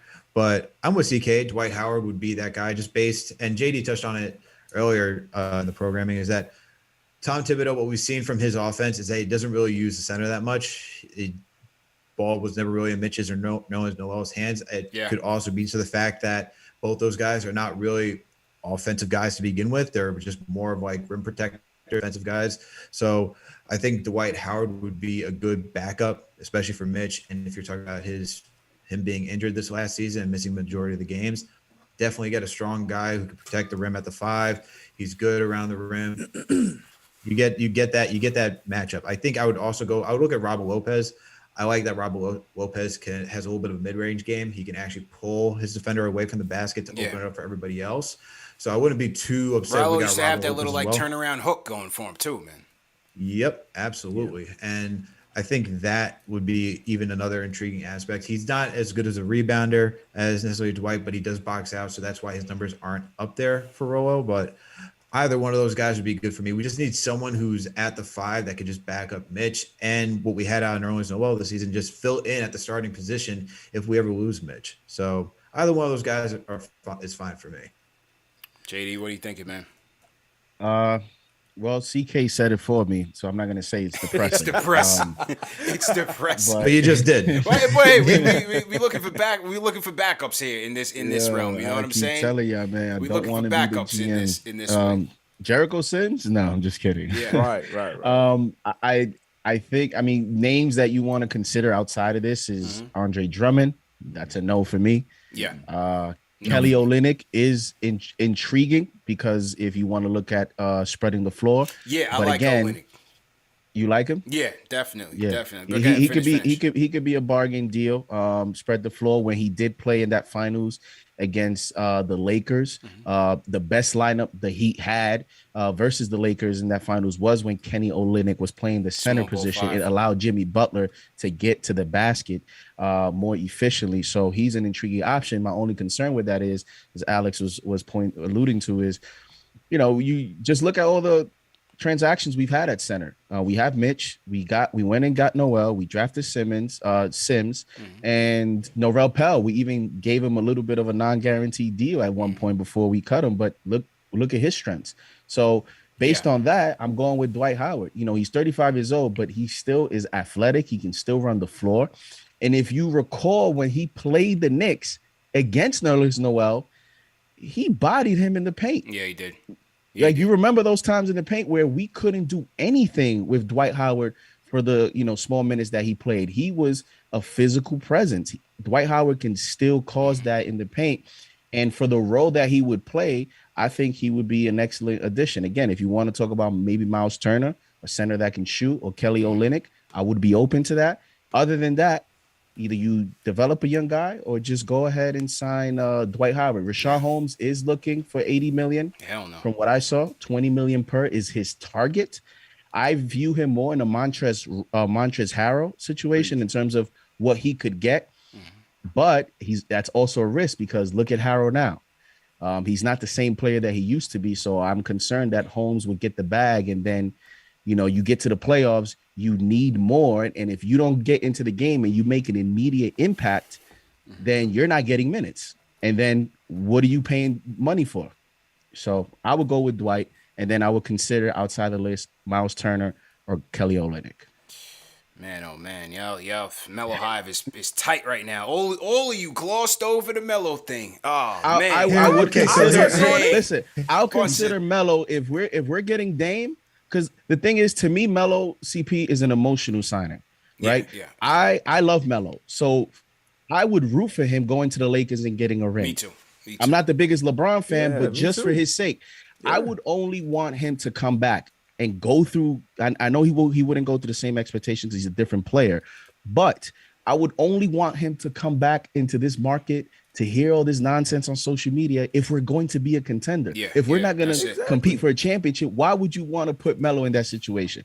Just for emotion, just so, man, like let him go out there like Chris Paul, let him get his ring. I think he's beloved now, actually. When he was here, a lot of people hated him. Now people are rooting for him. Let's keep it that way. If you get Dame here, then I'll consider Melo. I'm with you too. I'm with you too, bro. I think it would only be if we have something to play for, or if we, if we're so depleted roster wise that we're veteran stacking. But other than that, I don't see the need to bring Melo here. I don't think he'd be helping us that much. I love Melo. He's still my favorite player. Y'all see me rocking the number 7 hats and all of that. But truth be told, I would love to see him go to LA and win a championship. He should have went there 2 years ago. I don't know why LeBron and them, they never pressed LeBron on that. Why the hell did you go with Jared Dudley over Melo? But that's another question for another day. I hope he does go there. They all doubted him. They all doubted him, including his boys. Everybody thought he was washed. Including his boys. You know what I'm saying? I wouldn't. I'm the type of guy. I'm not going back. I'm like, yeah, I remember that. Yeah. You didn't even vouch for me in the public. Nah, I'm good. Facts. They did not, man. So I'm a Melo guy, but I would love to see him get a ring. I think the biggest hole that we had, even with Noel when Mitch went down, was rebounding. We got crushed on the boards, especially in the playoffs. But Capella is probably one of the best rebounding big men in the game. So it's not so he's a problem, but I think we could have done a lot better if we had some more size there, as CK said. And so Dwight Howard would be my primary target. See if, maybe it's a JaVale McGee or something like that on a 1-year deal. But I would definitely go that route. We need depth at the big. You don't know how durable Mitchell Robinson is going to be. And you just need size, man. You need size, somebody that can get him there and gobble up some boards. I thought Obi did a good job as the season progressed, rebounding well. Julius, once he takes on the scoring load, I wouldn't count on that from him. So that's why you need a lot of depth there. So I would definitely go Dwight. I like Kelly Olynyk a lot. I think he'd be a nice floor spacer. He'd give us some toughness, some grit. Friends with RJ, so I think the chemistry would be nice there as a cheap deal. Is he going to be a rebounding guy for you? No, but he'll be a guy that can space the floor for you. Again, I'm looking at him as maybe like a third option at the 5, and then Miles Turner. It was reported by the Indy Star that the Knicks have been trying to trade for Miles Turner and have been unable to. I can confirm that I've been hearing that for weeks. I spoke to the plug about that. The plug did tell me that the Knicks were interested in trading for Miles Turner. I don't know what's going to happen. Doesn't seem like anything is going to transpire there, but they're trying to check in on Miles Turner. Why not? A premier shot blocker can stretch the floor for you. Be a nice guy with 90 seconds. Be a nice piece with Julius there. I just don't know if realistically they're gonna make it happen. So, again, DP just inaugurated a new term, the plug. Yeah, man. Set of sources. Yeah, now we're gonna hit the plug. Yeah. Every time he says that, I always have the hashtag in the chat. The plug, man. He think he's so swift with it. Just the plug. Yeah, the plug, man. The plug keeps me locked in, man. Keeps me locked into what's going on the streets. 60 seconds. You know what I'm saying? The plug gives me good intel, so I'm not in the sources game, JD, as you know. I'm just here talking with the fans. I'm not in the sources game, but when I do hear things, I share it with the people. So I'm just confirming that I heard the same thing that the reporter from the Indy Star was saying, was that the Knicks were trying to get Miles Turner. Thank you for using Blog Talk Radio. Goodbye. As our British assistant, just shut us off like that. That was kind of rude. But now we're gonna check back into the phones. Everybody that's on the phones right now, let me see who's on the phones right now. Everybody's on the phones right now. We're gonna get to you, so don't need to hang up or anything like that. And let's kick it off, man. Let's kick it off. Ari up first, bro. What's going on? Ari there? Ari going once? All right, hang on. Having some troubles with the phones. Hang on 1 second. Oh, all right. So everybody, it just cleared the list. So my fault, people. If you did call in, call back in.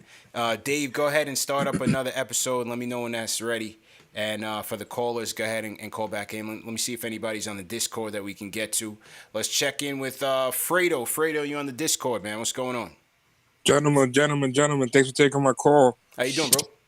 Doing great. So really quick, I just want to get out the way who I want for free agency before I make my real point. I kind of want Dinwiddie. I want Powell. I would like Olynyk. And emotionally, I would like Melo. He's my idol. Been a big fan of him since I'm 12 years old, since he was on Syracuse. I just want him back here, man. I'm just a huge fan. It's really selfish. But my main point is, I think realistically, the Knicks aren't in position to be a contender this year. When we think about the teams we're gonna have to go against, like Milwaukee, the Lakers, and the Nets. I think barring injury, we have a very slim chance of making it to the finals. And I think the gentleman on the bottom right, I think this guy's a genius because me and him are thinking the same way. Okay, I'm sorry, I don't remember your name. JD, man, yeah. You're on point. I think what the Knicks need to do is start building for the future. If you look at the NBA right now, all the superstars are going to be aging out of the league in about the next 4 or 5 years. So instead of trading for a player like Damian Lillard, I would really like to see the Knicks go after players like DeJounte Murray. I would really like to see the Knicks use their picks to go after a player like Brandon Ingram. I would really like to see them go after SGA. I think we have, I could be wrong about this, but I think we have 6 first-round picks over the next 4 years. I think 2 first-rounders and maybe a player could get DeJounte Murray, and I think maybe the other 4, if we package it correctly, might be able to pull us Brandon Ingram. These are teams that are either already been rumored to be wanting to let go of players, or they just like to stockpile picks. And I think the Knicks might have a real chance of getting one of those 3 players. And quickly, I just want to say, another player that's not so young, but I think if we could get this year, would be T.J. Warren, because I know he wasn't too happy in Indiana, and they had some issues. And I think we really need a wing, really need to push RJ back over to the 2, and TJ Warren would be a great fit. So thanks for the time, guys. Everybody have a good night. Appreciate it, Fredo. Appreciate that. Yeah, I was definitely advocating to call Indy on T.J. Warren, man. I think T.J. Warren would be a nice. Let me get Fredo off the line. I think T.J. Warren would be a nice gamble to make there. I like that Warren potential acquisition. So Fredo says he wants Dinwiddie, Powell, and Melo. He's going Dinwiddie, Powell, and Melo are his names. We got to talk about. What do you say? And Olynyk. He said Olynyk too, right? Okay. Yeah, I think Olynyk would be a good fit for this team too, man. Nice cheap move there. I think that would be ideal. And he's saying he would rather go for the rising stars instead of using the assets on the big fish. Yeah, I would love to see it. I just don't. They're gonna go big fish hunting, man. They got Tibbs here on a 5-year deal. He's not here to develop this thing slowly. He's trying to win. If they get an opportunity, how realistic it will be with their potential targets, I don't know. But I think they're going big fish hunting here, fellas. Yeah, absolutely. I think that's will they get the big fish is the question. Right. They never do. And that's what I'm saying. That's why I co-signed the idea that we got. But you know, you're right. That's the direction you go. That's the coach that they got. Yeah, you're right. Well, we'd have to see after what this season shows, right? If you have RJ quickly and all those guys still developing, and it becomes even more intriguing that we can make another playoff run, or not even a playoff run, but just make another entrance into the playoffs, show that we're just moving in the right direction. I think you can intrigue stars and come in that direction. Then you just have the assets that we keep acquiring to make those type of deals, right? We have the first round picks. We have multiple second round picks, especially if it comes to the double draft. So you can make that move later down the line, but at this point right now, it's got to be focused in developing. And what CPU said at the beginning of the show, don't be surprised for a regression. Progress isn't necessarily, development isn't linear. Yeah. So we are going to have like hiccups along the way. Look, even the Bucks had it, Warriors had it, all those good teams have had it. And so fans should just be prepared for that, especially for this season. I'm interested to see if, tomorrow's at 6 p.m., right, guys? Yeah, 6 p.m. tomorrow. I'm interested to see, because I think you're going to see a flurry of announcements, maybe leak even before then. Probably. And then at, once 6 o'clock comes in, I'm interested to see if we hear something early from the Knicks side, because I don't think we will, because I think they'll be patient, especially if their plan is to be aggressive through the trade market. Then you can't dictate when that's going to happen. And if their plan B is to go to the mid-tier guys or, the low-tier guys, usually those guys don't come off the board early. Sometimes a lot of people wait for the top-tier guys to sign and, they set the market for the rest of the positions. But I am interested to see how fast or how aggressive the Knicks do get, because at the end of the day, something has to happen. I mean, we don't have a full roster. We don't have close to that. Yeah. And so that's the one thing I'm going to be looking for tomorrow.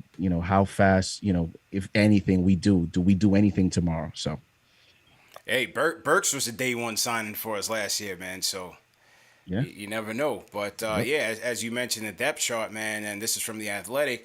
Point guards, you got Quickly, Vildoza, McBride, Rokas is staying in Barcelona, so you can forget him. That's one guy off the mix. Shooting guard, you got slotted in Quentin Grimes. Wing, you got RJ. Your forwards, you got Julius, Obi, Kev. Obviously, I wouldn't expect Kev to be doing much. Centers, you got Mitch. Pell is gone, and you got Sims right now, man. So this is looking bleak right now. We got to make some moves. So we'll see who they bring back and who they bring in. But this team could look quite different. We'll see if they could maintain that momentum as they did last year. But tomorrow 6 o'clock is on. Let's go back to the phones. Jalen Julius, what's going on, bro?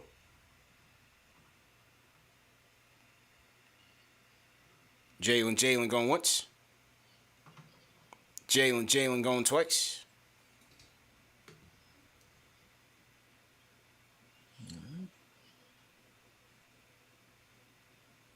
All right. Jalen Julius. I don't know. We haven't been able to connect with Jalen Julius, man. Let's go to the truth. The truth. You up next, man. What's going on? Truth, you got to unmute your mic on the Discord.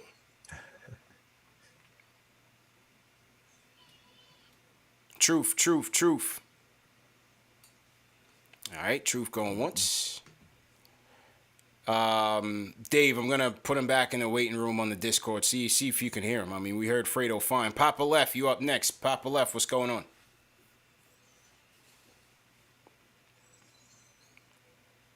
Papa Left.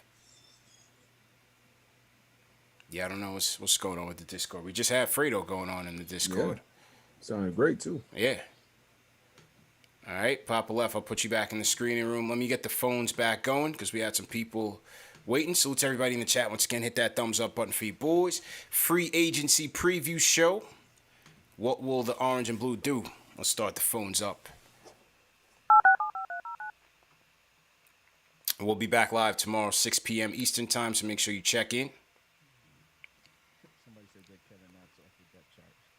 Hang on, fellas. Just starting the phones back up. Since it appears you're calling back All right. now. Okay, Al, you were saying something? Your show will go live in 5 seconds. No, it was- 4, Oh, okay. That was 3, JD. JD was. Oh, yeah, JD, you were saying something? 1. No, I just said somebody said get Kevin Knox off the depth chart. Thought that was funny. Oh, somebody said oh, man, tough CP, crowd. would you take a look at Kemba Walker? Hey, There's- yeah, somebody in there's a the lot chat mentioned that, man. I was wondering that today too, like, because the Thunder have so many guards on their roster right now. They have Giddey, they have SGA, they got Kemba, they have Maladon. I think I'm forgetting like one or two more. They have so many guards in their roster. Terrence Mann. Yeah, Excuse me, exactly. Terrence. Trey Man. It's Trey Man, isn't it? Yeah, it's Trey. Yes. Mann. Yeah, Trey Man, who they I was trying to stole get you from to the say Knicks. Terrence. Yeah, but I've been getting those two confused for weeks now. They got Trey Man, who they stole from the Knicks. How much does Kemba have left on his contract? There's 2 years left. One, no? Because he got the let me bag. He got the bag during the KD free agency, which was 2 years ago. So it might have two more left. He's got 2 more years. Yeah, left. 2 years. left. Yep. So can the Knicks get an asset there for taking on Kemba's contract? And that's Wouldn't the be a bad only idea way for you me. would take on that Kemba Walker contract. You gotta get some, Yeah. and they got enough draft capital to move. So Yeah, and they got enough. You know, How much is he getting? About 30 something? he's getting 36 this 37. season, and he's getting 37 next season. Yeah. See, the Knicks are not going to compromise 2022 with $36 million on the books with Kemba Walker, bro. Am I seeing this correctly? And that 2022-23 contract is a player option, right? Am I seeing that correctly? Yeah, see, which he will yes. not decline. He's not at declining. 37 yeah, I'm million. about to say, so pretty much 2 years. You're right. Yeah, You're right. 2 years. 2 yeah, years. that's the thing. Like the Knicks aren't taking on that type of salary from him. How about Devontae Graham? You know, I liken Graham to a better playmaking quickly right now. You know what I'm saying? It would be a cheap option for sure. You know, the 3 or nothing type of deal. I don't like his shot selection. I'd rather go get Rozier, to be honest with you, than Graham. Yeah. I'd rather go get Rozier than Graham. Yeah. And that's my issue with Graham is that, he's decent from 3. The in-between game is just too shaky. He's a solid playmaker. Yeah. But you're asking for, if you're hoping for Lonzo Ball to continue to improve and even drive to the basket, sure, Devontae Graham drives to the basket and be a playmaker, but you're asking for his overall game as a point guard to really just step up. So Right. the good thing is that you could possibly get him on a cheap deal, but Charlotte just gave him the offer, so he's an RFA. So I don't know how far they want to take with him. They do have LaMelo Ball. I don't know though. And Rozier.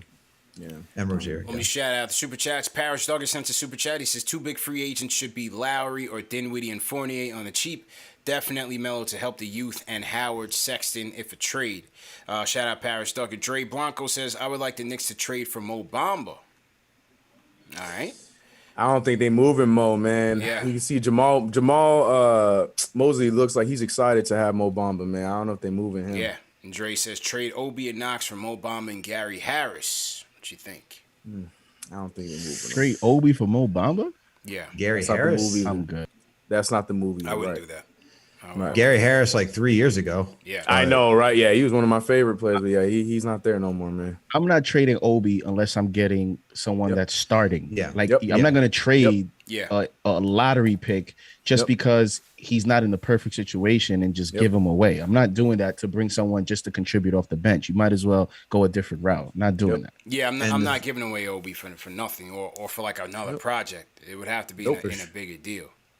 For sure. And Obi still has the intrigue too, as like we haven't seen enough of him to know what he truly can be. So there's still that value that you could put into a trade saying, oh, we're giving you Obi Toppin and we can get, someone like Colin Sexton. You're like, okay, I can keep Colin Sexton. He can grow with this team. He gives me that, 17 drives to the game. He's a 24-point scorer. I could do that. Or if you're throwing him for like Shai Gilgeous-Alexander, another player that you could say, hey, we're going to keep this guy for a long-term deal. He solves a big issue for us. We know we got Julius Randle here, so Obi's not going to get that type of burn. Fine. But to say Gary Harris and Mo Bamba, are we moving off on Mitch? Because I'm not going to have Mo Bamba as my backup. Yeah. He's coming in here to replace Mitch and to be the starter. So Right. So to everybody in the chat, once again, the call number is 657-383-1509. Call us up. Let's go to Ari. He was in here first. Ari, what's going on, man? Hey, what's going on, guys? How you guys doing? What's good, bro? How you feeling, bro? Yo. what's going on, Ari? I'm good, man. I'm good. Listen, I mean, I think, everything you guys said, it made a lot of sense. I'm kind of with you. Right now, my biggest concern is Derrick Rose. Because I think, just because we don't want him to be our starter, I still think we undervalue how important he was to our team last year. Like, if we don't bring Rose back, we're really screwed, man, because he was the only guy who showed up in the playoffs. He's the only one who could, beat his man off the dribble. And, if he's gone, then you really can't, you really have to bring in a real point guard. I like Evan Fournier on a 1-and-1 deal. Basically what I would do, honestly, just to keep it simple, is that all those targets you guys showed on, whoever's willing to accept the 1-on-1 balloon deals is the guy you go with, man. Ideally, I like Fournier because he could handle the ball. He could play a little point guard, he could play make, right? With regards to the Knicks on the team, if Derrick Rose is not going to be on this team, I feel like you have to bring back Alec Burks for the shot creation because, we have no shot creators on this team. And if Rose is not going to be on this team, I would bring back Burks. And I would just, the real reason for the call is the goals for this free agency is not to win a championship. The goal for this free agency is to just be as good or a little bit better than we were last year, and keep building the culture. So free agents want to come here. I think we need to. I don't like this whole Tibbs is not going to invest in player development or start a rookie or let IQ shoot more than 5 shots a game. I don't think what's good for Tibbs is necessarily what's good for the team. I think it's too early for us to make a win now move and really try to sign big guys and try to win now. We don't have enough, man. The Nets are stacked. The Lakers are stacked. Feels like, these teams are stacked. We're not ready yet. I just think we should do the 1-on-1 cheap deals like CP said, right? Overpay for a guy. Try to improve. Do what they did last year. Cheap 1-on-1 deal improvements. None of these guys, Burks, Bullock, none of these guys were on our radar last year. But they were nice, cheap, upgrading signings, and they overachieved. I think we should do the exact same thing. Right? Let the rookies play, invest more in player development, and then, next year when there's more free agents, then make the real run. That's what I would do. And just one last thing. I know it's not official yet, but when Frank is gone, can we please just not talk about him anymore? We just not talk about him ever again. He almost made it. He almost made it. Stop and let's just never talk about him ever again. All right? That's my only request. Never again if he's gone. Man. All right, so thank you for the call. Ari, the card-carrying member of the Frank haters. I'll say this: if he plays well in another team, he will be talked about again. Yeah. Well, watch him go to the Lakers and win a chip. He's gonna he's going to Bobby Portis route. Yeah, I know it's gonna happen. He's going to LA. He's going to Brooklyn, and he's gonna win a chip. It's gonna happen. Just book it. And then the team is going to use him in a role. Yep. He's going to excel in that Yeah, role. Makes sense with, And then if we're struggling, then everybody's going to make fun of us. Yeah. And the whole you already know It's the idea, destiny, the man. protocol. Hey, Frank's next path is a ring. Trust me. Ice Water, what's going on, Ice Water?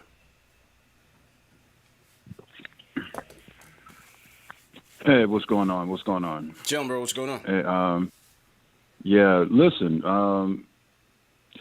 Let me just start off by saying, you know, if Frank Lakina needs anybody to help him pack, call me.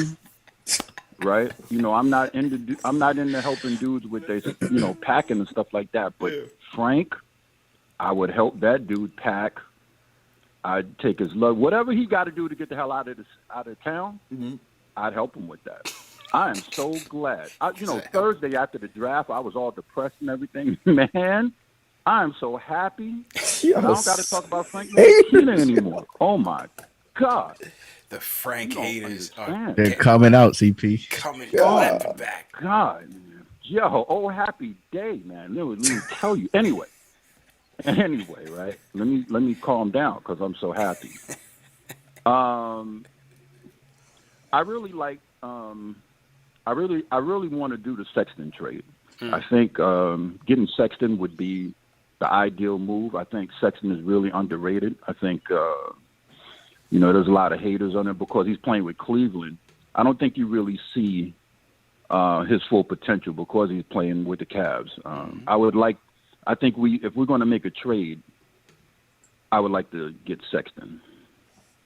I wasn't thinking about it until one of the moderators said something. But the Cam Reddish deal does make sense to me. I do like that, especially if Atlanta only wants a pick.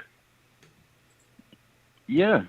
I would do the Cam Reddish. So Cam Reddish and Sexton, I would definitely do that. Okay. Appreciate the call, Ice.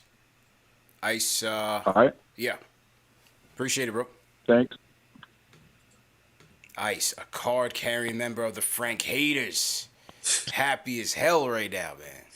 All the callers are the Frank haters, and in the chat is all the Frank highs. Oh yeah, Frank. Yeah, I'm telling you, man. It was the war that kept on going on, man. It was a never-ending beef, man. It was never. Shorter's coming. Just be patient. Yeah, man. All right, we'll take my God. Take a couple more calls for Truth from Arkansas. Truth, what's going on, man? Truth, were you able to hear us on the Discord? Hey, what's up with y'all, man? What happened on the Discord, bro? You couldn't hear us? Man, I don't know. Discord hating on me, bro. Oh, man, bro. What's good, bro? How you feeling, man? Discord hating on me. Hey, yo, check it out, man. Shout out CP, man. I see my boy CK run the intro. You hear? Yeah, what's good? Got my boy light-skinned Alex. JD, man. Hey, y'all ain't said nothing wrong all night, really, man. It's been all different, perspectives or whatever, but everybody really, got good ideas of what we need to do or what we're doing for the future or whatever. So, but a whole gist of what I'm saying is I think we should pay Lonzo. Don't get Lonzo the money so we can come back full pack. We ain't got to trade no pieces or nothing like that. And then even if we had to deal with the Noel thing, D. Howard don't sound too bad because he brings some of the same stuff on the defensive end, probably a little more on offense.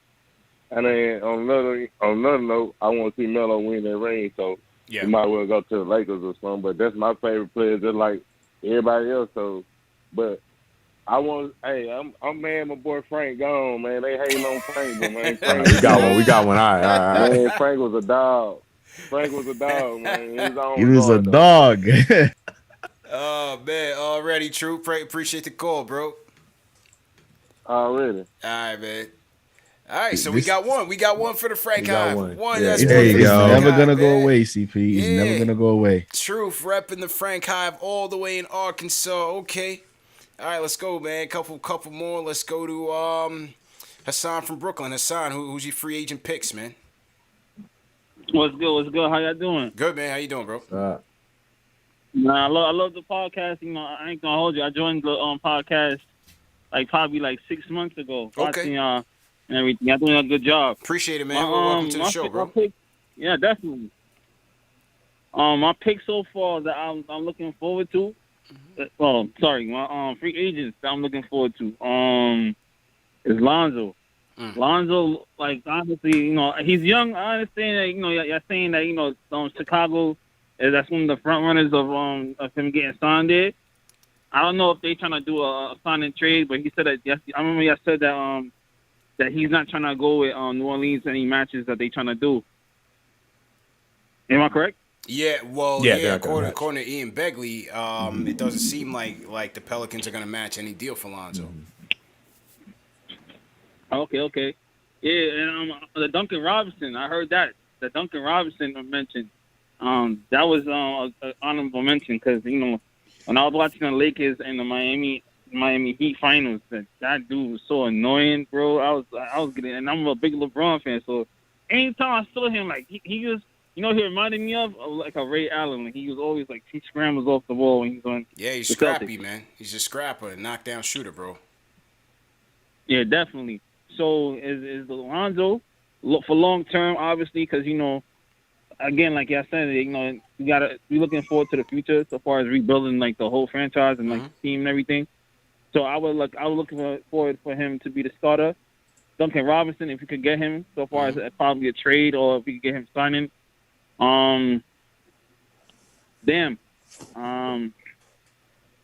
Powerful. Keep D Rose definitely, because I'll be honest with you, I feel like if they would have never put Frank, I was almost threw like my phone at the TV when they stuffed Frank in, and they put it, and they took out D Rose, and D Rose had I forgot who he was guarding, who shot. I think it was Trey. It was Trae Young. Trey hit that shot. Yeah. Yeah, yo, bro, I was so frustrated, bro. I was at work and I saw this. Yeah, I was at work, bro, and I saw that. I was like, yo, why did he take him out? But like, TD Rose for 6-man at least or 7-man coming off the bench, and I'm not too sure if any other positions they could possibly get, because I was thinking about getting Kawhi, like, because he just declined his player option, right? Yeah, he did, but it's speculated that he's just gonna re-up on a 1+1 with the Clippers. But I mean, you never know with Kawhi. But yeah. Yeah, because he's injury prone. You feel me? Honestly, because I can't look for. He's just see what happened to the Clippers and like his whole history of playing. That seems to me personally. Yeah. Okay. And Holmes. I saw you guys was talking about that too. And possibly I forget the Holmes, if anything. Yeah. But those are the mentions those are the free agents that I'm looking forward to signing with the Knicks. All right. Appreciate the call, man. Appreciate the call, son. And he mentioned Robinson. Somebody in chat said, who's going to set up Robinson? Bro, you could use Robinson the same way you've been using Bullock. Where he's gonna knock down way more threes for you. You know what I'm saying? He's going to find his spots, man. The same way Julius and Bullock were cooking last year, bro. You could use Robinson in that same spot. And Robinson has a better ability to shoot contested threes than Bullock. That's Bullock, you pressure him and he's getting stuck. He's passing the ball. So. That's a fact. Big facts. That's a fact. He's a great contested shot shooter. So you're gonna get way more volume there and way more makes. Same way you're using Bullock, you could use Robinson in that way. All right, we're gonna go. Let's go rapid fire with these calls, man. Give us your free agency picks, and are you part of the Frank High, Frank haters? What do you feel about it? Just keep it real quick. I see a lot of people on the line, and we want to wrap up shortly. Just give us your picks. Frank High, Frank haters. Muhammad from Yonkers, start with you, bro. Oh, how's it going, man? How's it going? Let's go, bro. Pretty good. Appreciate you having me on. I like the platform you built. It's like you. Rome. Thank you, man. Thanks a lot, bro. Where about free agency, So I feel like the Knicks could go a couple of ways. They could go the route of, say, Alonzo Ball. Where he still has room to develop. Like his off the dribble shot. And pick and rolls.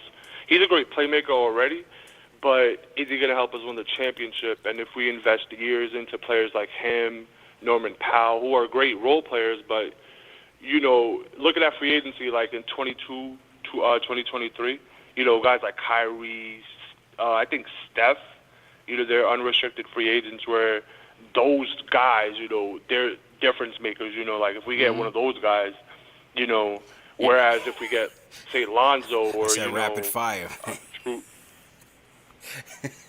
Yeah, my bad. I'm dragging on. But he said this isn't so rapid. This ain't so rapid, fam.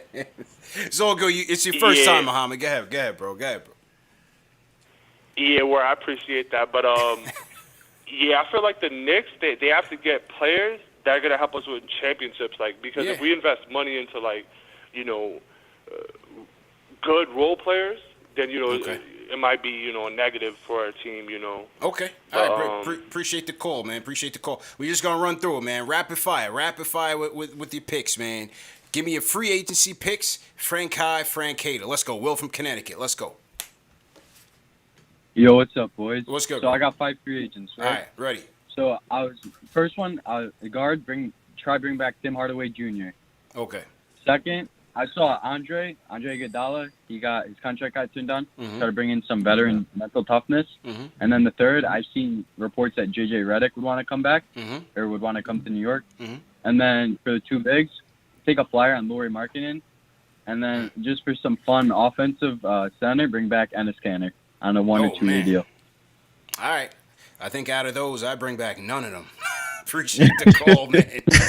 I do not want a season 3 of the Tim Hardaway Jr. show. Nah, that was a rapid answer. That was a rapid answer. No, only because I think Timmy's staying with the Mavs. He had an excellent year, best year of his career. He had a great year. I'm happy for him. But I just don't think he's a realistic option. There's no way he'd come back to the Knicks for a third time. For a third time, now. On, his father is not. Man. Tim Senior is not having that, bro. He's not having that. He'll make Timmy go somewhere for the vet minimum before he makes him drag his ass back to Madison Square Garden. No way. I would love to see Kanter be the quarterback of the defense in Tom Thibodeau. Oh my God! No. My man Will set us up for the tank. He set us up for the tank. Well, we're trying to go forwards, man. JJ Redick is washed, but thanks for the call, Will. All right, D. Rapid fire, D. Let's go. Who are your free agent picks?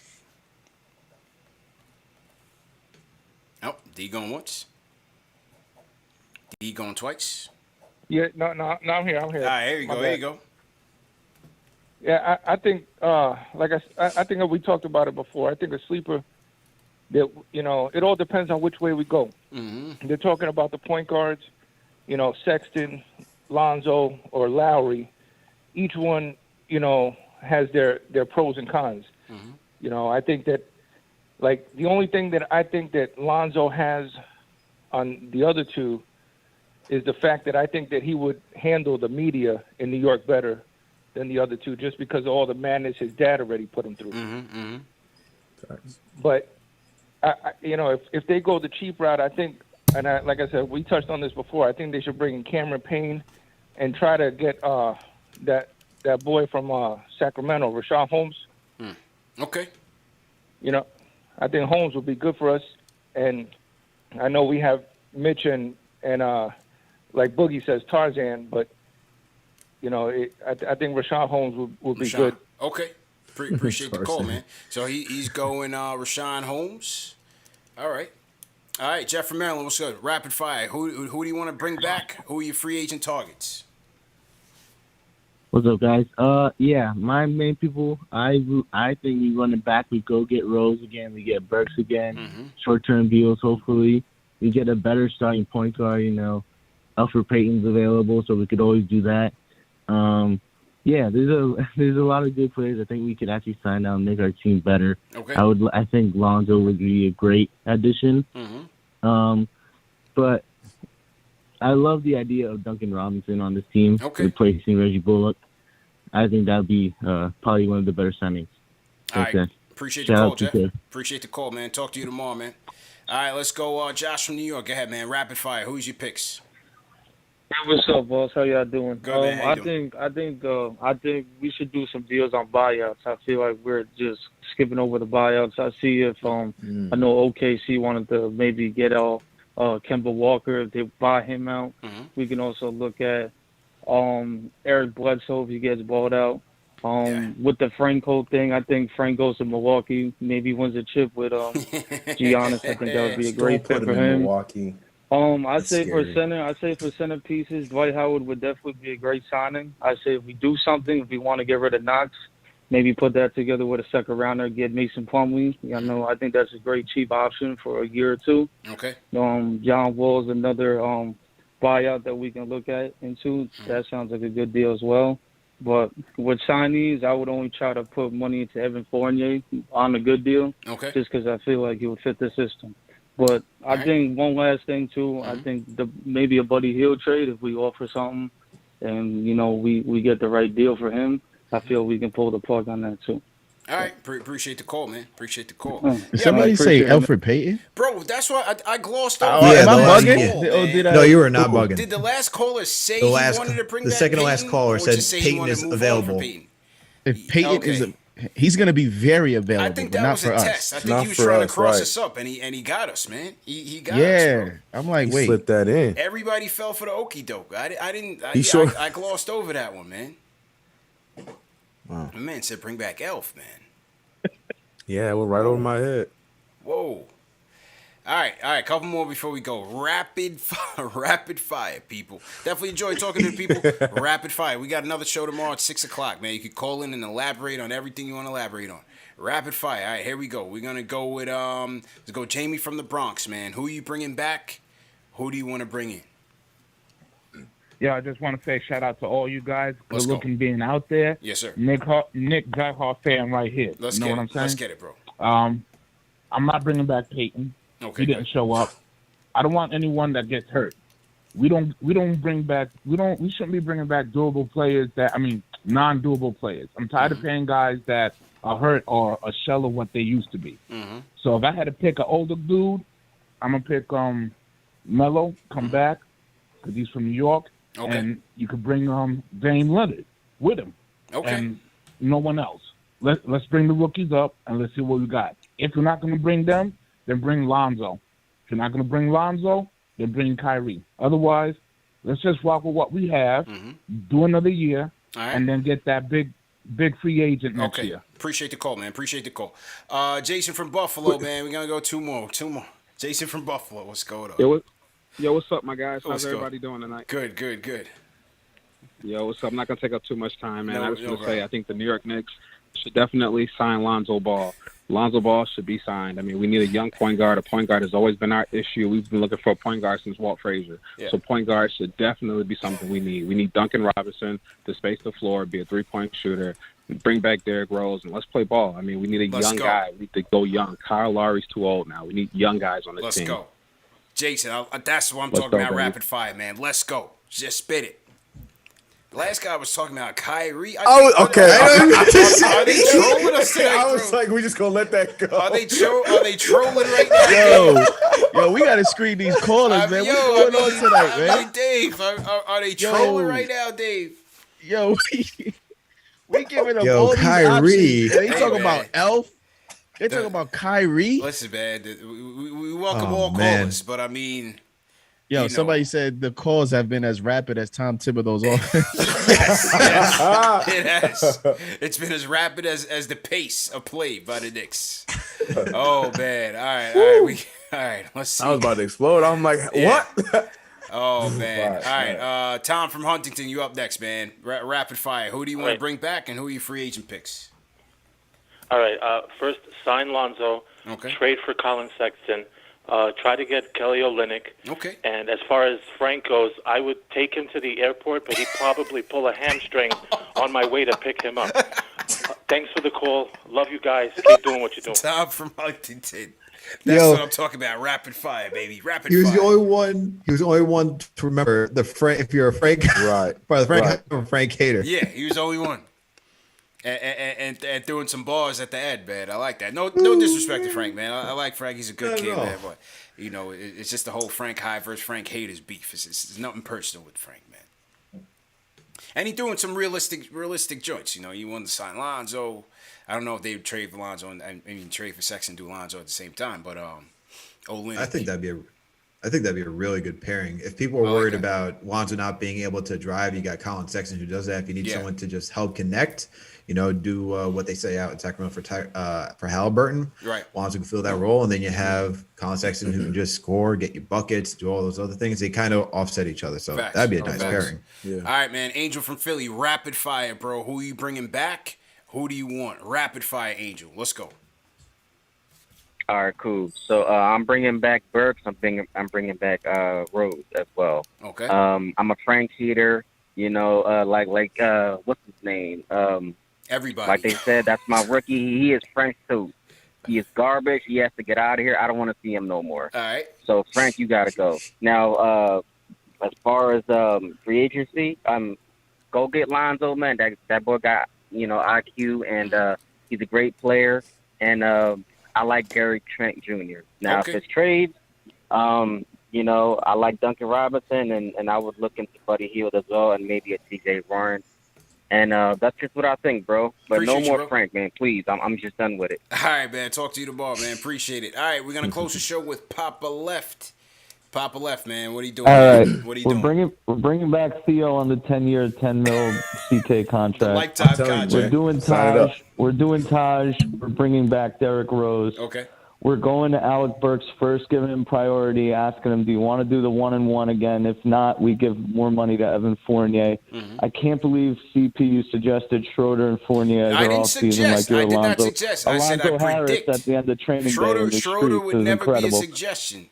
Schroeder would never be a suggestion. I said I predict just looking at the options are getting slim. But as far as point guard goes, we gotta get creative. We gotta figure out a way to make a trade for one of these three guys: Colin Sexton, DeJounte Murray, or Malcolm Brogdon. Got to get a young guy in here that can push the pace and be a potential piece for Damian Lillard next year. So that would be my guys. Papa Left, man. Talk to you tomorrow, bro. Appreciate the rapid fire, man. Rapid fire, people. That's what we're saying. Rapid fire. It was a long show, but it was a great show, though. It was definitely a great show. Let me shout out the super chat. So to everybody in the chat, once again, hit that thumbs up button for you boys. Bro, fellas, we still got 2,100 live viewers rocking with us right now. It's 11:30 on the East Coast right now. Throw your cities in the chat. Where's everybody checking in from? Throw your cities or your flag if you're repping a certain country. Throw those in the chat right now as we sign out. We'll salute you guys. Great show, great calls as usual. Let me shout out the super chats that have come in. Javier Montalvo says, OMG Kendrick Nunn is a point guard answer, especially with Lowry coming into Miami. I think that does make Kendrick Nunn expendable, fellas. What do we think about a Kendrick Nunn acquisition?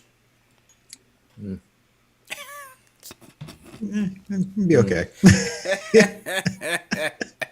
I mean, we'll see where he's at day 4. Miami Heat player. I don't know. Kendrick Nunn. I think of Jalen Brunson too, like those type of players. Campaign, solid backups. That's how I see it. I like Nunn as a backup too. He's scrapper, good defender, can knock down a 3 here and there. Sometimes he can get going, I don't mind him, but I look at him more as a backup. To be honest, I don't see him as a starting point guard option for us. But he's not a bad player by any stretch. It's just a role player for me. We got to get some top talent. I'm done with these backup options. I want to get some solutions here. Yep. And that's why we go right after Kyrie Irving tomorrow. It's gonna be good. We'll be all right. Hassan, appreciate the call. Hassan sent the super chat. Dre Blanco, appreciate it. I got all those. Let me get to the ones that came in earlier. So Lloyd Barker Rock Jr. says CP, Vanilla CP, CK2K, and the light skinned brother. I guess he's talking about JD. I hope everyone is good. I'm loving how the Knicks front office is operating. No panic. Let's go. Alan Berman. What he said? No, he didn't know your name, so he called you the light-skinned brother. The light-skinned brother, yeah. Alan Berman, he says, salute. Something tells me this is another year of 1 year or poison pill deals with eyes on trades. Lillard and Beal are real targets. I don't think we spend unless it's for something that wins a back page. Robert Parris, thanks for Super Chat. He says, without Burks, Rose, and less ties, rooks and free agents going to play big minutes. Junior Karoma says, salute, guys. Knicks got to keep Burks. He's instant offense off the bench. Why get rid of the guy who has the ability to close games out? I like Burks, man. Like I said, he's very erratic, but he fits the Knicks in that way. Gail Barry, thanks for the super chat as well. All right, that concludes the show, man. Let me get my outro music here going. Great show, fellas, as usual. And we'll be back at it tomorrow, 6 p.m. I'll be on SNY with Ian Begley and Ashley. Ashley's back, Ashley Cole Moss.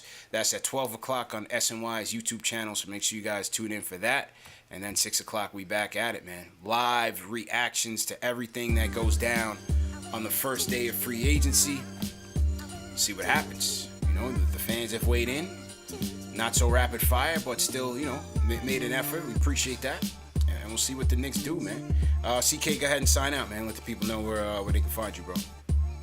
Yeah, I'm gonna sign out real quick. Lonzo Ball, please, if you're gonna let me down, just let me down easy. All right, my guy. I'm praying. I'm going until the contract is signed, but let me down easy, my guy. But you know what it is. You can find me everywhere at CK2K. I can't wait for the show tomorrow. Make sure you guys are back here for the show tomorrow. Yes, sir. Right on the deadline.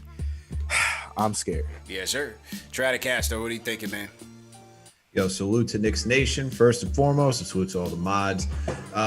I'm looking forward to tomorrow. You know, I think it's going to be a little slow to start off, but I'm looking forward to see what direction the Knicks go, whether it's going to be the slow, patient approach. Maybe they'll go a little further out towards the trade deadline and just, you know, do some one-on-one deals. Hopefully that's what they do. Bring most of these guys back, like Burks and Bullock. But yeah, you can catch me over at KnicksFanTV.com. Find all the pieces out there. We're doing a lot of good work over there. You can find me over at Hoops Habit and check out the podcast, Knicks, Jets, etc. All right?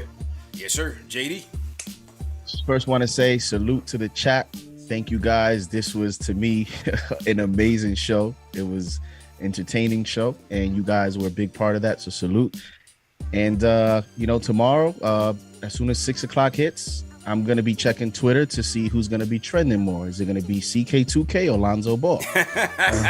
Because when Lonzo signs with the Bulls, we don't know who's going to get more mentions. So I'll be looking forward to that. Absolutely, man. And let them know your handles. Let them know where they can find you. JD Space Sports Talk on YouTube, on Twitter, JD Sports Talk NY.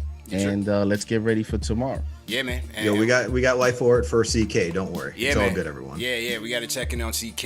And once again, salute to everybody in the chat. Once again, great show. We had over 2,000 people all night. Make sure you guys hit that subscribe button. Knicks Fan TV is creeping up on 40,000 subscribers. Let's go, man. Hit that subscribe button right now, right on your bottom right. My hands are inverted right there. Oh, right there. I don't know, whatever. Hit that subscribe button on your bottom right and hit the notification bell. Make sure you know that when we go live or all the content that we post. Remember, the show's also available in audio podcast format, Spotify, Apple Podcasts, all the major ones on the Knicks Fan TV. Also, remember that the show is presented by Manscaped, fellas. Go to manscaped.com, enter promo code Knicks for 20% off plus free shipping. Go get the new Lawnmower 4.0. It's a great deal, and take a look at some of their package deals as well. And yeah, man, salute to everybody from all over the world checking in, man. We had a great show. Salute to Morocco Joe checking in from Marrakesh, Morocco. Mohsen Saber checking in from LI. Everybody from Long Island, we appreciate you. Let's see who else we got. San Antonio here. We see London. People up in London. Early 4 a.m. in London. Bangkok, Thailand. King Wong, what's going on? I see everybody from DR. I see a lot of Puerto Rican flags, Dominican flags, Philippines. Salute to everybody from out there, man. Long Island, like I said. Sharif, Brick City, what's going on? Ryan Cove checking in from Connecticut. Crown Heights, BK, what's going on? I was just out there last night. No, I was in Bedside last night. Everybody in JA, big up yourself. Cocolo TV and Brian, what's good? Sham, how you feeling? All right, fellas, we out of here, man. See you guys tomorrow night. 6 p.m. Eastern.